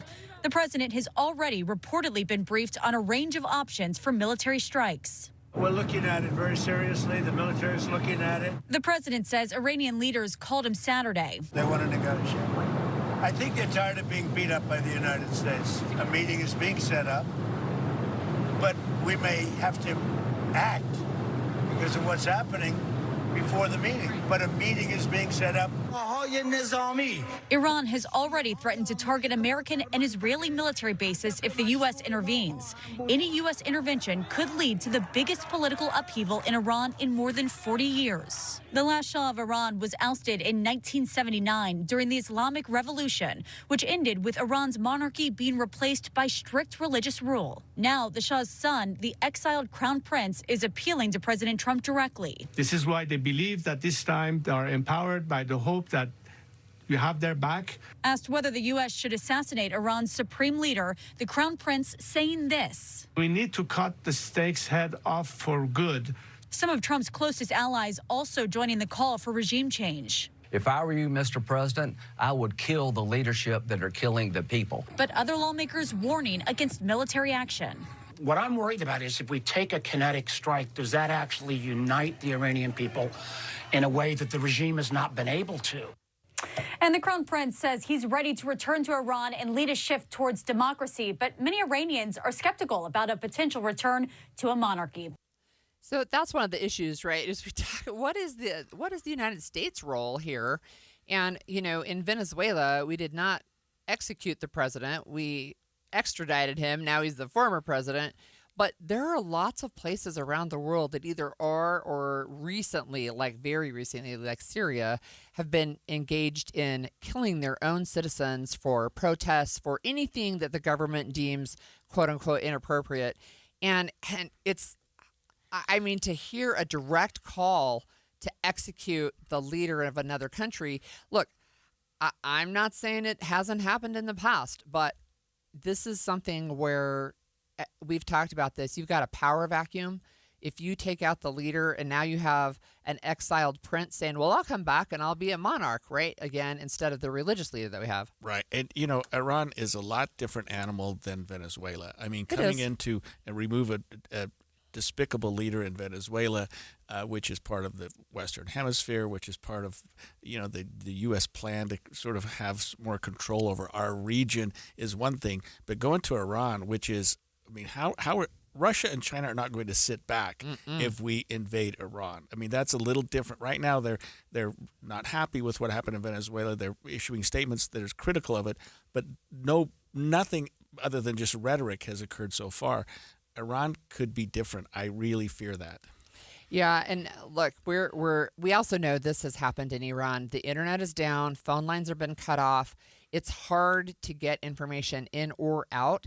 So even the Associated Press is saying it's hard to independently verify the numbers of dead. So supposedly what we're hearing, this is from a U.S.-based human rights activist news agency. They're the ones saying there's 510 dead protesters, 89 security force members dead, making a total of 599, and over 10,000, almost 11,000 people detained over the last 2 weeks. And while the U.S. president is saying that the Iranian leaders want to meet with the USA, Iranian Foreign Minister Agharichi said the situation has come under total control, and we blame what's happened on the U.S. So that doesn't seem to be conciliatory or, hey, U.S., come and help us out with this problem. They're saying, we got this under control. And by the way, and people in the streets are chanting death to America, death to Israel. I don't know that that's a precursor to negotiation. So it sounds to me like the person who wants to negotiate is the exiled crown prince, because I'm also looking again at this Associated Press article, and it says, as of 2 p.m. on Monday, their time, of course, Iranian state television showed images of demonstrators thronging Tehran in the capital, airing statements all morning from the Iranian government for people to attend this demonstration, which they called a rally against American Zionist terrorism, to your point. Yeah. So the deposed crown prince obviously wants to get back in because he'll be back in power again. He's going, hey, we love America. We love Trump. Help us out. Look, we've had, you mentioned the one in L.A. where somebody drove a truck, but we had, right in Utah, we had demonstrations against Iran over the weekend as well. Yeah, I mean, it's something, I wouldn't have expected that level of involvement in terms of something that happened in Iran, because let's face it, tensions between the U.S. and Iran have been for 50 years probably, in light of what's happened there. But yeah, Americans are concerned about that and what Iranian leaders are going to do. It seems like usually the Iranian leaders come back and say, not only are we not going to negotiate with these protesters, we're going to start cracking down more and more on them, and that's why you have 599 dead and probably many times that in custody. Mm-hmm. Yeah, so again, in Salt Lake, it was at the Capitol. There were people on Sunday who were there to stand in solidarity with protesters in Iran. And, whatever military action might happen from the United States, again, we'll keep an eye on that. But these protests have been going on for a while, and access has been cut off largely to the outside world. And at some point we start getting spread thin when we're talking about Venezuela, Iran, Greenland, Colombia, Cuba. I mean, the whole idea of America first, and now we're getting into the world's problems.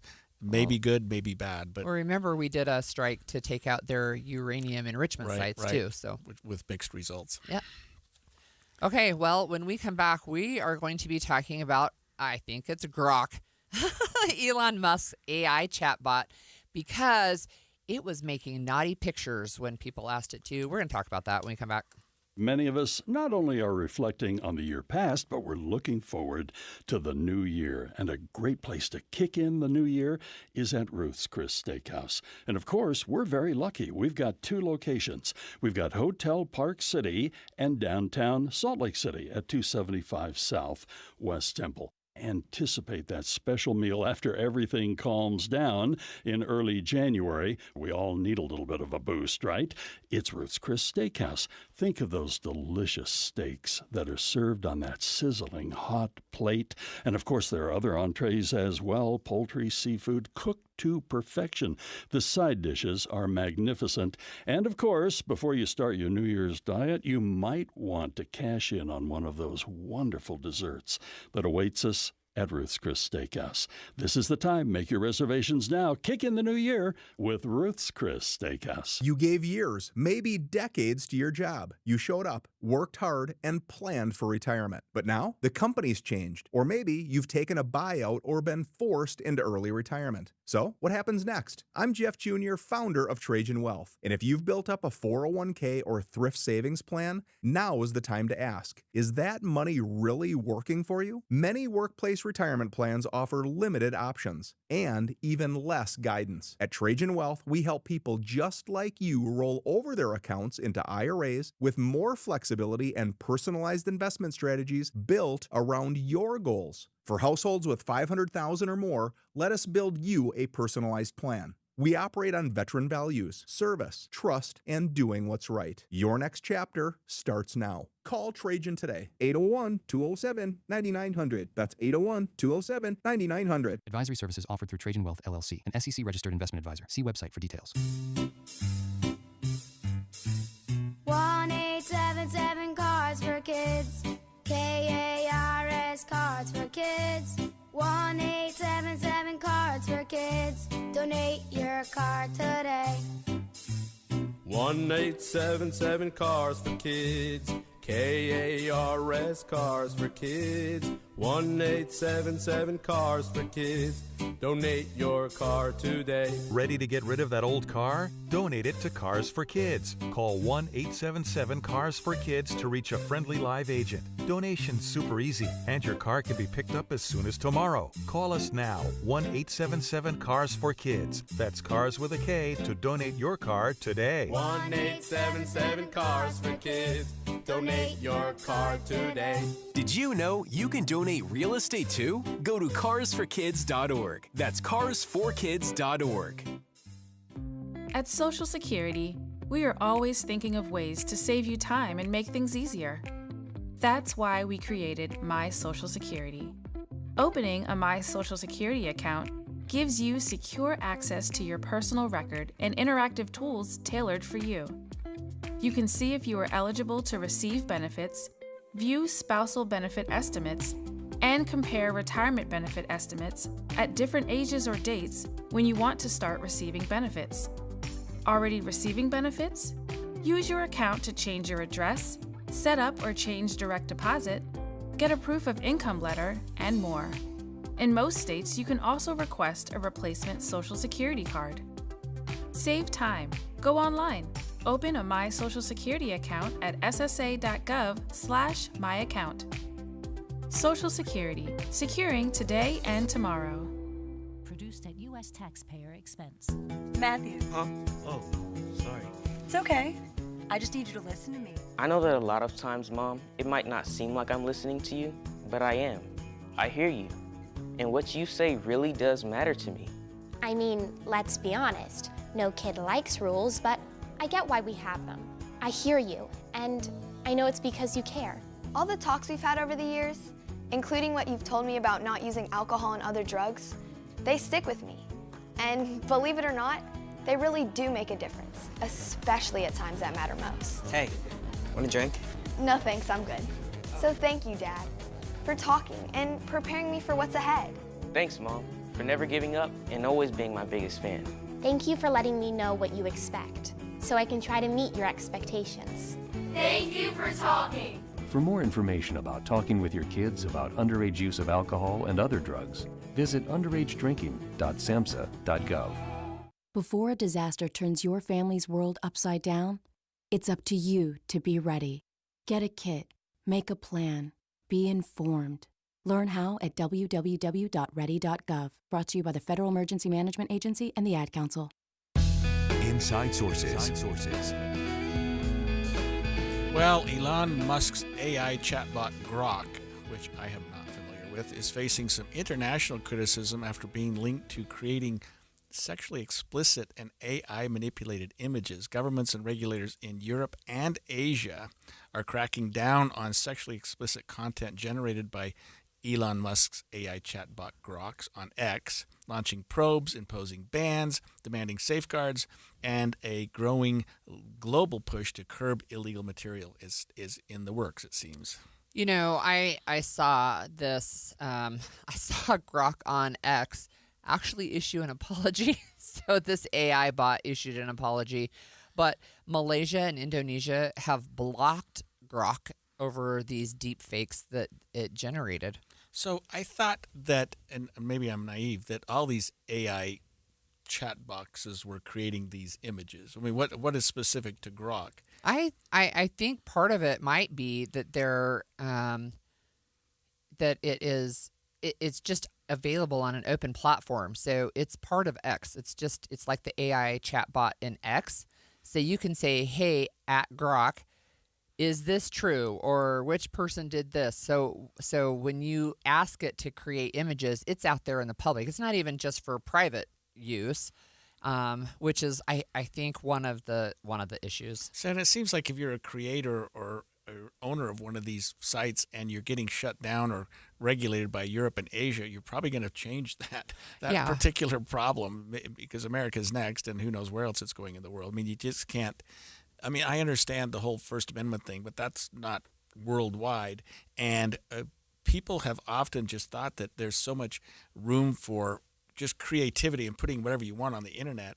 But it seems more and more, Holly, that we're reining that in through whatever. I mean, everybody's starting to go, what's happened with the internet's gone a little bit too far. Yeah, we have talked about that so often on our show about AI-generated images, and I'll just pull it back to Utah. It's illegal to generate and distribute AI pornography, whether it's child sex abuse material or adult revenge porn kind of things. So I'm looking at a Reuters article that was just published. In fact, it was just updated 7 minutes ago. And the UK now is launching an investigation into X and saying that they will have a new law making it an offense to create sexual deepfakes.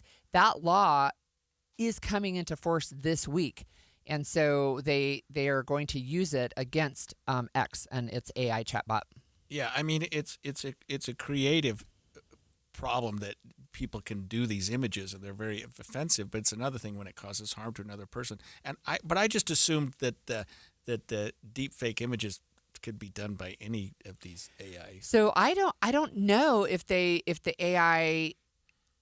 other AI chatbots will generate these type of images, to be honest. But I do know, like, if we're talking about just here locally, the Utah law was making an assumption that these images were being generated by people, maybe with the assistance of artificial intelligence or some kind of photo editing software or something, but that they were being generated by people. And this is something that is just generated by AI.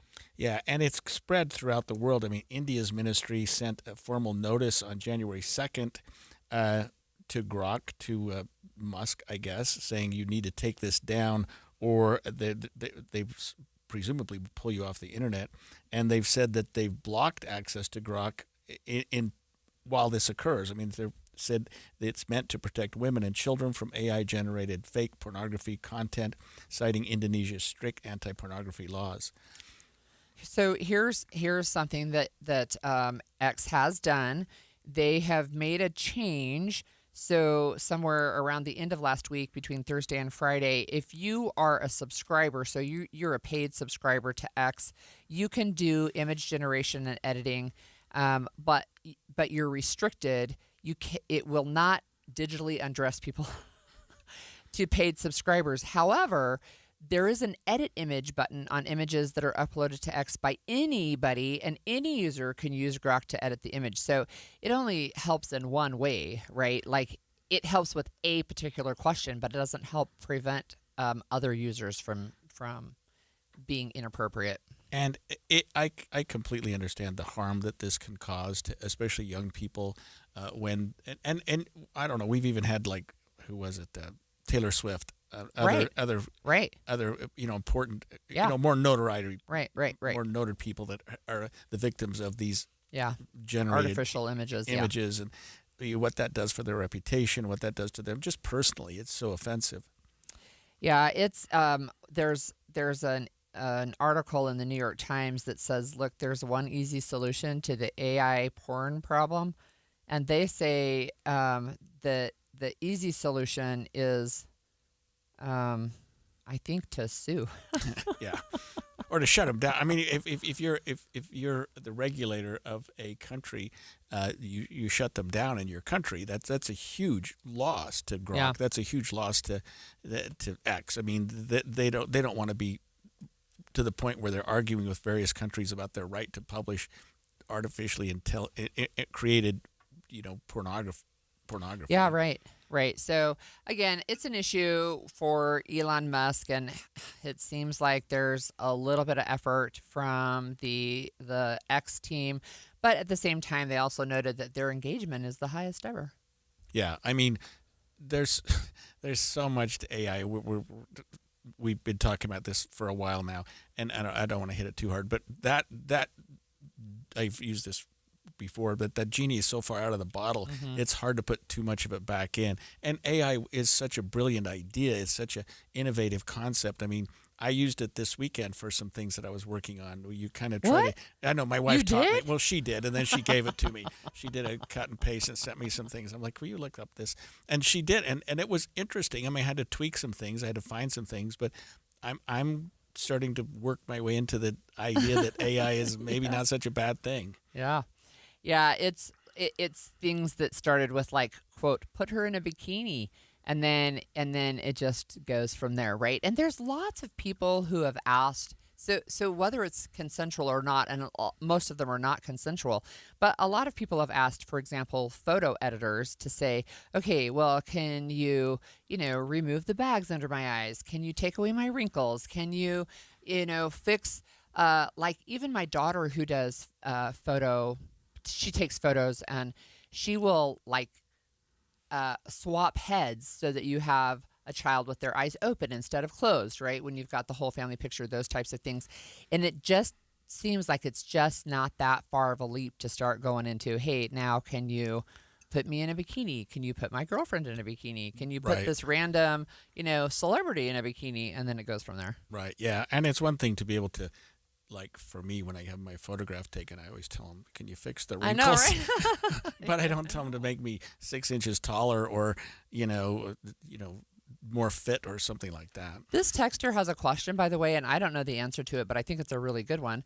Aren't humans responsible for programming AI? So why wouldn't he, and I'm assuming he means Elon Musk, make it so every AI software has to have regulation on it that prohibits the ability to generate certain images?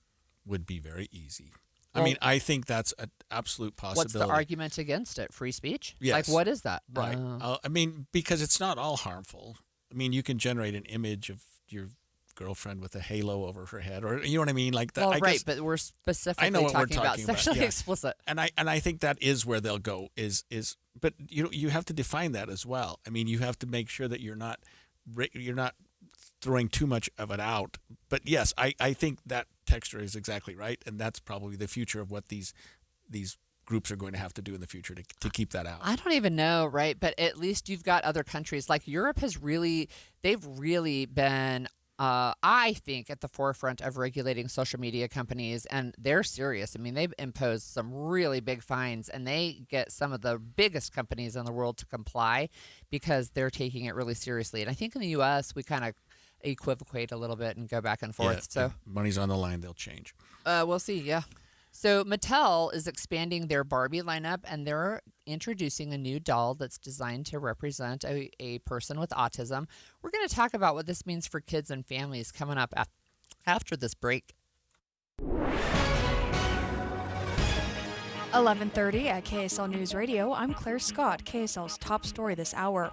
State researchers say the amount of land burned by wildfires will go up by 60% in the next 2 decades. Utah State University and Wildlands Resource Professor Jim Lutz says while this can sound alarming, there are still plenty of things we can do to prevent it. People need to know about the risks.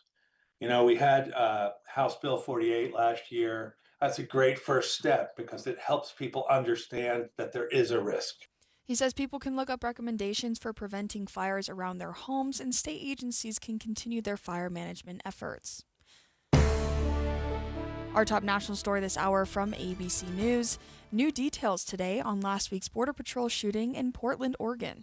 In a federal complaint now unsealed, prosecutors allege Luis Nino Moncada in the country illegally was driving a woman who was a target of a traffic stop. The woman is allegedly a Venezuelan national involved with a Tren de Aragua prostitution ring and was allegedly involved in a shooting last summer. Nino Moncada allegedly rammed his pickup truck repeatedly into a Border Patrol vehicle, and one agent, prosecutors say, fearing for human life, opened fire. Nino Moncada and the woman were hit and later called 911 for medical aid. Both are now recovering from their gunshot wounds. Alex Stone, ABC News. Your money at this moment, the Dow is up 6 points, the S&P is up 10 points. And coming up, highs in the 40s this week. KSL weather is next. KSL News Time, 11:31.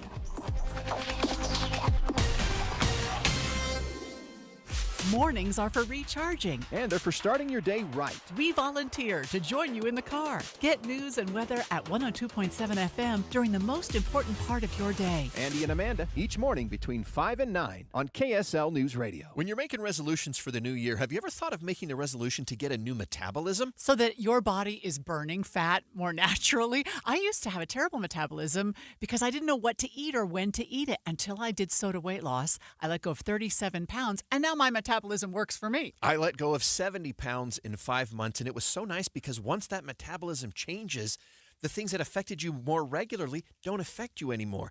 And those are the things that I learned from my nutritionist as I was going along and even afterward. It's so helpful. They taught me how to be successful for life. You can call and speak to a nutritionist at SOTA Weight Loss today at 866-800-SOTA, S-O-T-A. That's 866-800-SOTA. Or you can go to sotaweightloss.com and see the hundreds of before and after pictures. And right now is the best time to do it because if you join now, your partner joins for free, so you get 2 transformations for the price of 1. It's 866-800-SOTA. Because SOTA is, say it with me, Amanda, state of the art. Every January, Duke's Jewelers celebrates another year serving the Springville community. And this year, they're doing it in a big way. It's the anniversary sale. And for 3 days only, January 22nd through 24th, all jewelry in the store is 50% off. That's right, half off everything in the case. Diamonds, gold, colored gemstones, signature pieces, everyday favorites. If it sparkles, it's on sale. And that's not all. For those dreaming up something one of a kind, special orders, custom design projects, and all watches are 25% off. Duke's Jewelers is proud to be a 4th-generation family-run business. And this sale is the Duke's way of saying thank you for supporting local, choosing Main Street, and trusting Duke's Jewelers with your most meaningful moments. But don't wait. These savings last just 3 days. moments. January 22nd, 23rd, and 24th. Visit Duke's Jewelers on Main Street in Springville and shop the biggest sale of the entire year. Duke's Jewelers. Elevate every moment. Some exclusions apply. Joe Fallon did something smart. He saved hundreds on auto insurance switching to Progressive. With that money, he commissioned a portrait of himself. Does Joe already know what he looks like? Yes. Do guests know what he looks like? Also yes. But not as art. It's Joe's savings, and if he wants to spend it on a velvet painting of himself with a white tiger at his feet, we say, roar, Joe, roar. Switch and see if you could save with Progressive and treat yourself. Progressive Casualty Insurance Company and Affiliates. Wesley Financial Group is not a law firm. I'm Chuck McDowell, founder of Wesley Financial Group. Did you buy a timeshare because they told you it was a great investment? That's a lie. Most timeshares can be bought online for $1. To find out what your timeshare is worth and to cancel it, call us today and we'll send you our timeshare exit kit free with all your options for cancellation. Call Wesley for your free exit info guide. 800-771-1300. That's 800-771-1300. Traffic and weather together every 10 minutes on the 9s, brought to you by UCCU. Supercharge your savings at uccu.com. Here's Cormac Bone. Well, the good news is the crashes on I-15 have cleared up. It's once again a clean and clear drive, both directions on I-15 from Ogden to Provo. Where you are going to have some slowdowns is up in South Ogden on Highway 89, both directions approaching Harrison Boulevard and Skyline Drive. And then down in Provo on State Street, this is due to construction, South University Boulevard, just south of State Street. There's construction causing heavy delays both directions, north and southbound, approaching 920 south. Your ultimate destination for the hottest new cars and trucks, off-road vehicles, exotics, and more is at the Utah Auto Expo, the 16th through the 19th at Mountain America Expo Center. Tickets at autoshowutah.com. Cormac Bone in the KSL Traffic Center.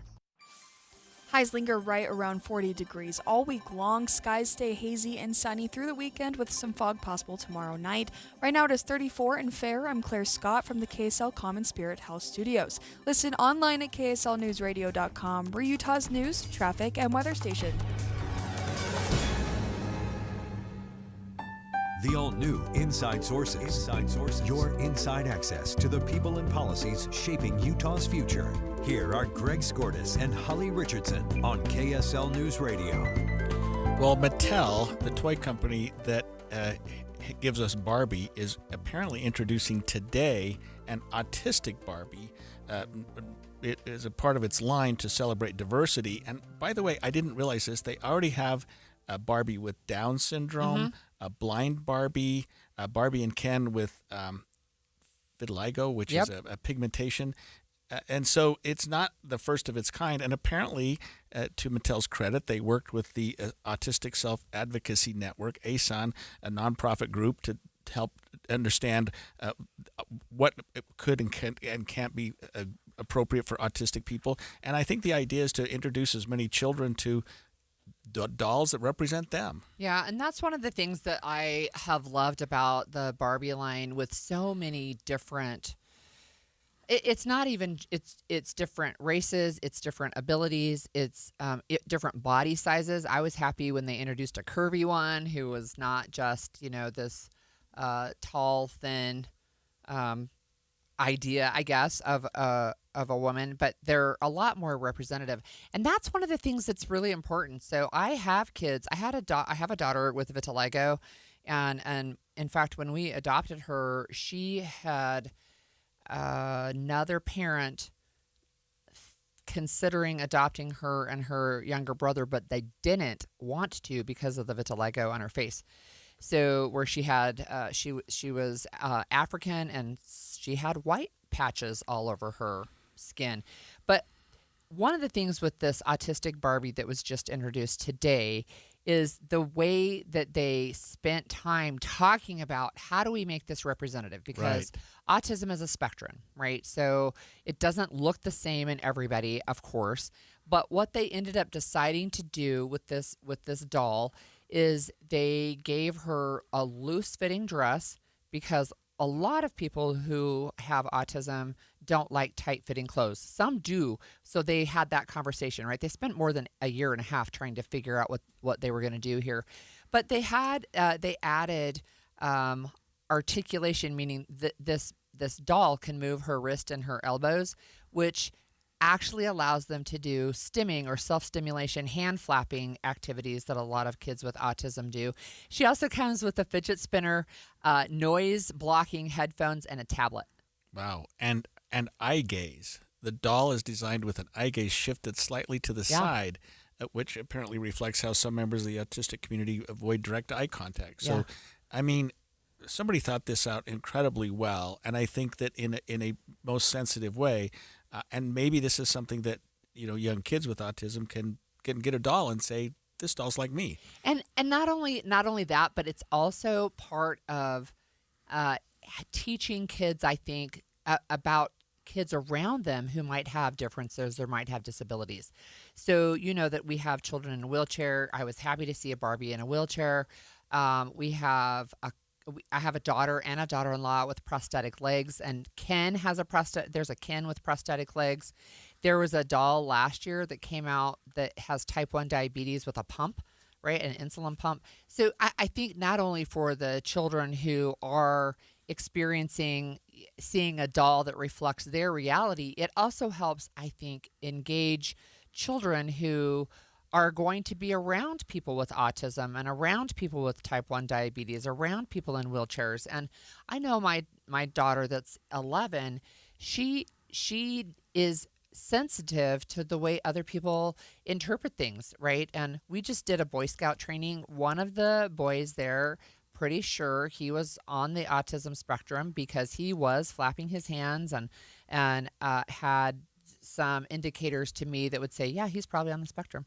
It's interesting what Mattel and other doll manufacturers and toy manufacturers have done, because the Barbie that my sisters grew up with 50, 60 years ago was this, hopelessly inappropriate figure that was almost impossible to meet. Not ideal as a human. Like no human could be have the measurements she had and even stand upright, I think is what I remember reading. Right. So yeah, look, it's one of the things that caught my eye today, and just saying, look, why does this matter? And again, I think it's because it helps kids, it helps their parents. When we were heading into the holidays, we had a couple of conversations about making holiday dinners, for example, a friendly environment for kids who might be overstimulated, right? And people within the autism community. How do we have you join our family without overstimulating your child? Yeah, this was apparently the result of 18 months of partnership between Mattel and this self-advocacy network, Autistic Self-Advocacy Network, to try to make it as fair and as appropriate as possible. Talks about all the things that they did and try to make it reflect what kids see today when they're out and about, and especially kids that have some of these symptoms such as autism and others that we talked about that they've done. I don't know. I think this is a positive thing. So one of the people that collaborated on this was a fashion designer and a visual artist who is also autistic. And she said there is a video with her. Her name is Arushi Pratap, and there's a video with her on the Mattel YouTube channel. But she says, look, I've been collecting Barbie dolls since I was 4. This autistic Barbie doll will be one of my favorites.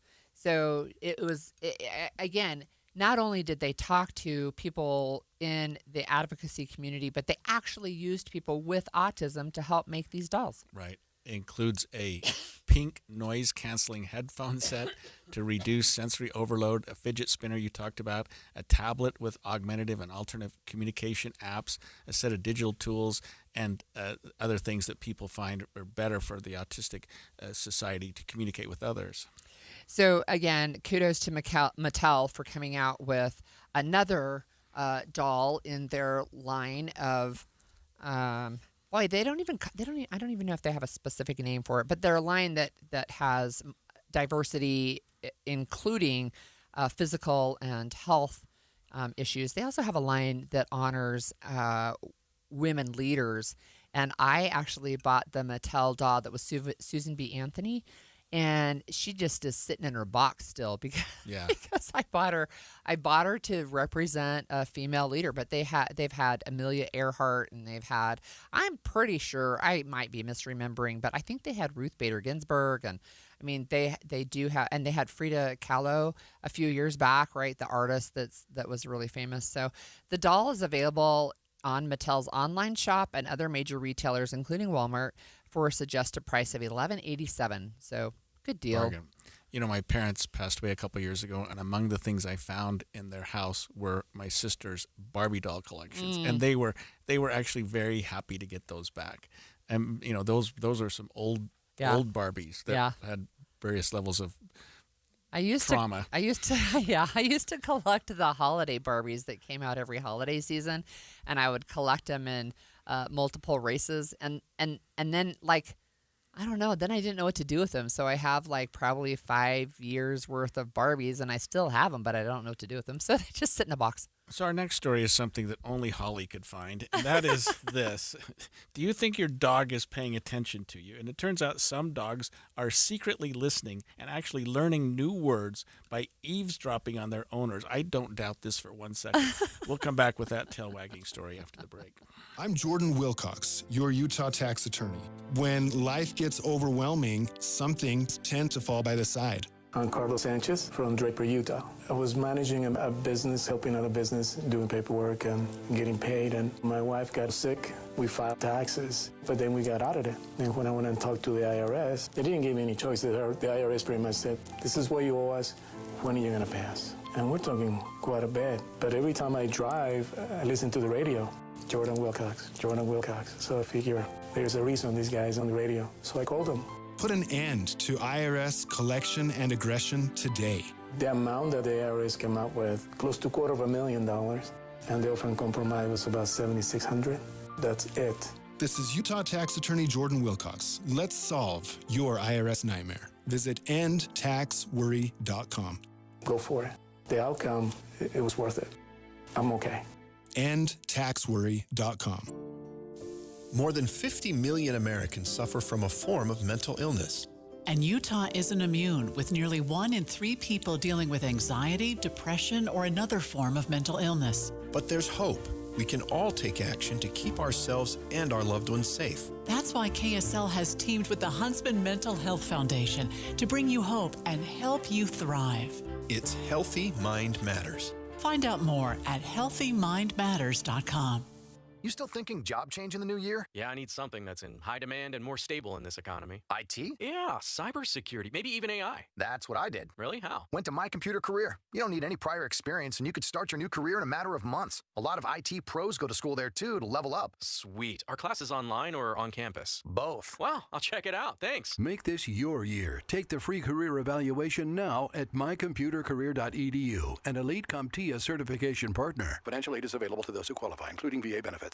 My doctor told me my cholesterol is borderline, so I took control with Garlic Healthy Cholesterol Formula. Garlic helps maintain healthy cholesterol safely and naturally. It's odor and taste-free, and Garlic is a world leader in garlic potency. I'm taking charge of my cholesterol with Garlic Healthy Cholesterol Formula, cholesterol's natural enemy. These statements have not been evaluated by the FDA. This product is not intended to diagnose, treat, cure, or prevent any disease. The term natural references only the garlic in the product. Use as directed. This is Derek Miller speaking on business. Since its founding in 2002, Health Equity has been dedicated to helping individuals better manage their healthcare and finances, empowering them with tools and resources to live healthier, more secure lives.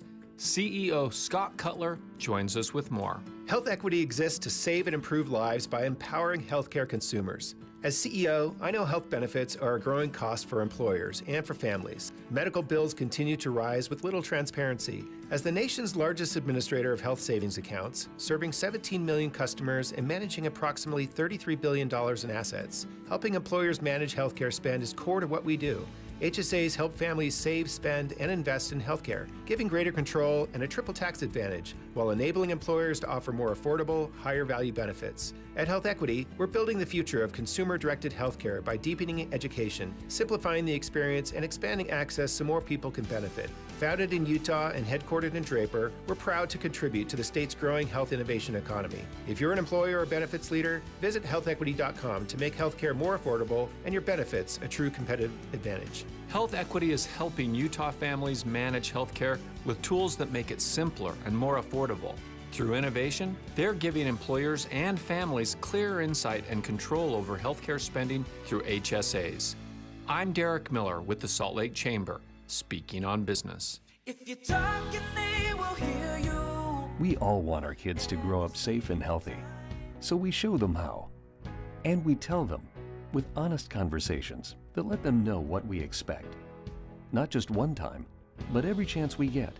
That's especially important when it comes to alcohol and other drugs. Kids not only need to know the dangers and how to avoid them, they need to hear it often from you. And when it comes to pain medications, opioids, they need to know that they should never be taken without a prescription and never shared with friends or family. It's dangerous and illegal. So talk with your kids and guide them through the challenges of growing up safe and healthy. Because when you talk, they hear you. For more information about talking with your kids about underage use of alcohol and other drugs, visit underagedrinking.samhsa.gov. So talk, they hear you. You can do it if you try. And expanded Inside Sources. Well, if you've ever felt like your dog is reading your mind, or rather understanding what you say, you might be right. New research has shown that some dogs pick up words just by listening to what you say, and certain commands like that you might expect, sit and stay, they seem to understand very well, but they also understand some other things that people are talking about. It's what caught my eye, right? It's so interesting. So some scientists are saying these are special dogs, and but they have learned the names of their toys. Some of them have learned hundreds of words, and they can do it by like identifying their toy hidden in a box, right? For example, if you just say it. So I've seen some cartoons, you've probably seen them too, where you have a dog and you're saying, no, bad dog, sit down. And, and you say, the dog's name. So Rover, no. And I think it was a Far Side cartoon. And what the dog hears is blah, blah, blah, blah, blah, blah, blah, Rover, blah, blah, blah, right? They know their name. So we have two little dogs, and one is 3.5, and the other one is a year old, and we're trying to teach the year-old, and he's a little bit harder to teach than the 3.5-year-old dog was with even sit and stay. He can do sit. He does not stay very well. He doesn't do the turnaround, right? But I just thought it was so interesting that these dogs, that science is saying, look, there's actually dogs who can learn these. They can learn names of toys. They can learn names of things. I've seen videos, and I'll be honest, they could be AI generated, but it's where dogs go and they tap these buttons that have words, right? So speaking of augmented conversation or communication, so they'll go tap a button that says feed me, right? My dogs just bark at the bowl, or they scratch at the door to go outside. We have two dogs. One's a husky mix, and I'm absolutely convinced that she understands 90% of what I say and consciously disregards everything. That's probably true. She looks you in the eye, and she knows exactly what you say, and she'll do it for 3 seconds and then move on to something else. The other dog's much better. And it's a little bit like kids. So if you know little kids, like they'll just repeat back what you don't even know that they're paying attention, but the first thing they'll repeat back is something inappropriate you've said, right? Some swear word or something else, so the dogs at least can't repeat your swear words back to you. I saw a video, and I'm digressing a little bit. A guy had a dog, and he could tell it, go get the red ball, and the dog would know the various things that he was referring to. You know what I mean? Interesting. It was real. This dog was like the smartest dog I guess they're not ever. colorblind. I don't know. I thought maybe they were. Look, so this is. I was talking to you during the break. If you had seen Up, which is a really cute movie where the dog talks because there's this special collar, so they might sound like this. Speak. Hi there. Did that dog just say hi there? Oh, yes. My name is Doug. I have just met you, and I love you. Yes, I do. I do ever so want the ball. Go get it. Oh, boy. I will get it and then bring it. Doug apparently speaks quite well. So it was a caller. You know, think about Star Trek. We've got the universal translator. That would be interesting, right? To have animals talk to us because they talk to each other. Yeah, my wife talks to our dogs like they're kids. Yeah, I see her just talking to Me them all too. the time. I'm like, me too. And I have to say this. So we added the second dog in the summer, and he was a little bit of an older puppy, and the older dog was not impressed. He was offended. And now they act like siblings. And I watched them tease each other. And it is the funniest thing. I did not know that dogs could tease each other, but they do. Well, enough dog stories for the day. I have some fun facts. So today is National Gluten-Free Day. So you know all about that. Yes. It really is. My wife is celiac. You're kidding. I should get her a gluten-free cookie today, Yeah, you should. Which Yeah. is, by the way, they don't taste good, but for her, No, it's great, there's some right? that are really, really good. good. So that's interesting. You know, I would just say this: when Rebecca and I have been together for 20 years. When we started dating, the whole gluten-free thing, and she was a celiac. She's not just doing it for the fat or the health reasons. Right. She gets sick. People didn't understand it, and now you go to a restaurant, you go to a grocery store, they have gluten-free selections, they have gluten-free aisles. I mean, they've come so far. I think that the gluten-free community can benefit huge on what's happening right now with our foods. There's an estimated 2.5 million people in the U.S. diagnosed with celiac disease. And I did gluten-free for a couple of years for keto, right, and trying to do that. So I learned what tastes good and what doesn't. I found some good flour mixes that were good gluten-free. I found there's a Cravings Cupcakes in Pleasant Grove, Utah, where the owner has celiac or somebody in her family does. And so they have a line of gluten-free cupcakes that are amazing. They taste just the same as the ones with gluten, but they don't have any. And they know, like, they keep things separate. It's the same thing with Costa Vida, right? If you go in and you say, I want gluten-free, and they're like, is it just a preference or a health thing? Like, they change their gloves. They touch. So everything is cooked that way, but you can get your corn tortillas and stuff, and they don't even cross-contaminate. That's the point. Yeah, we've learned a lot about that. And by the way, I don't believe that there's a gluten-free cupcake that tastes as good. Everything I've had gluten-free tastes. I think if you put enough sugar on it and frosting on it. That's a challenge. So I'm going to bring you one. I'm going to bring you one. Sounds like a deal. Okay, so I have some fun facts about this day in history. So this is January 12th. On this day, this is okay, not a fun fact. This is 1888, and when I learned about this story, it was just so sad. So it was called the School Children's Blizzard, 1888, January 12th. It killed 235 people, but many of them were children on their way home from school. This was in the Northwest Plains. The storm came in without warning and had a temperature drop of 100 degrees in 24 hours. And kids are just caught out in the cold. They were walking literally home from caught out school and in a blizzard. 100-degree drop in 24 hours. Okay, funner fact. In 1904, Henry Ford set a land speed record. So 1904, guess what the record was? 25 miles an hour. No, actually it was much faster than that. It was Really? 91 miles an hour, which is pretty impressive for 1904, right? Yeah. I think there are Fords that can't do that today. All right. So do you remember the iconic Iwo Jima statue with the flag raising? Yes, right. Okay, so on this day in 1922, Ira Hamilton Hayes is born. Hayes and 5 other U.S. Marines raised the American flag on Mount Suribachi at Iwo Jima during the 6-week siege on the island. And then a photographer captured that event on film, and they used that photo later to create the Marine War Memorial in Arlington, Virginia. Yeah, and everybody knows that iconic Right. statue, So one of the people was born on this day in 1922.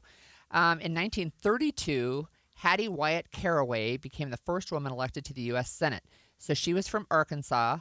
She was the first woman to chair a Senate committee and the first to serve as the Senate's presiding officer. So she was born in 1932. It's funny, but we hear about things like that, and you say she's from Arkansas. You don't expect Arkansas, but I mean, it could be anywhere. And the first woman governor was in Wyoming. We learned last week, right? Yeah. Okay, it's Jeff Bezos' birthday today. He's 62. Happy birthday, Jeff.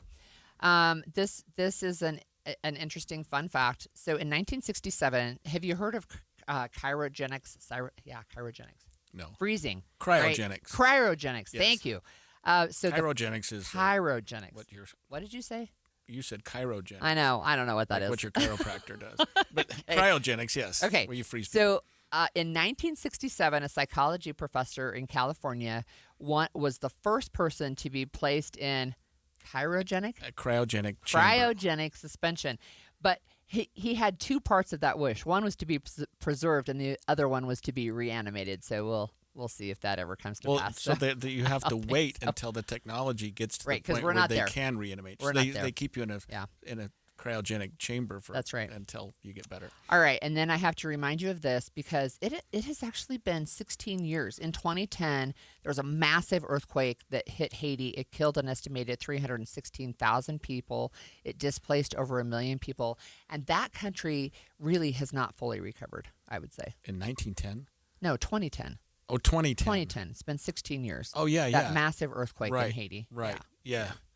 So and we live on a fault here, just up the hill here. Yeah, but I would say we're not in nearly as much danger as Haiti. So we have building codes, and we have some other things as well. I mean, it was just really a terrible, terrible tragedy. Yeah, we have things set up in America so that if there is a quake, which there is, and there always will be, that more safety can occur. How many people died in that? 316,000, and they displaced 1 million, and it's a pretty small country. Awful. Well, next on KSL News Radio, a Utah lawmaker wants to take the name Harvey Milk off of a Salt Lake City street and replace it with Charlie Kirk Boulevard. We'll talk about that next, or at least Maria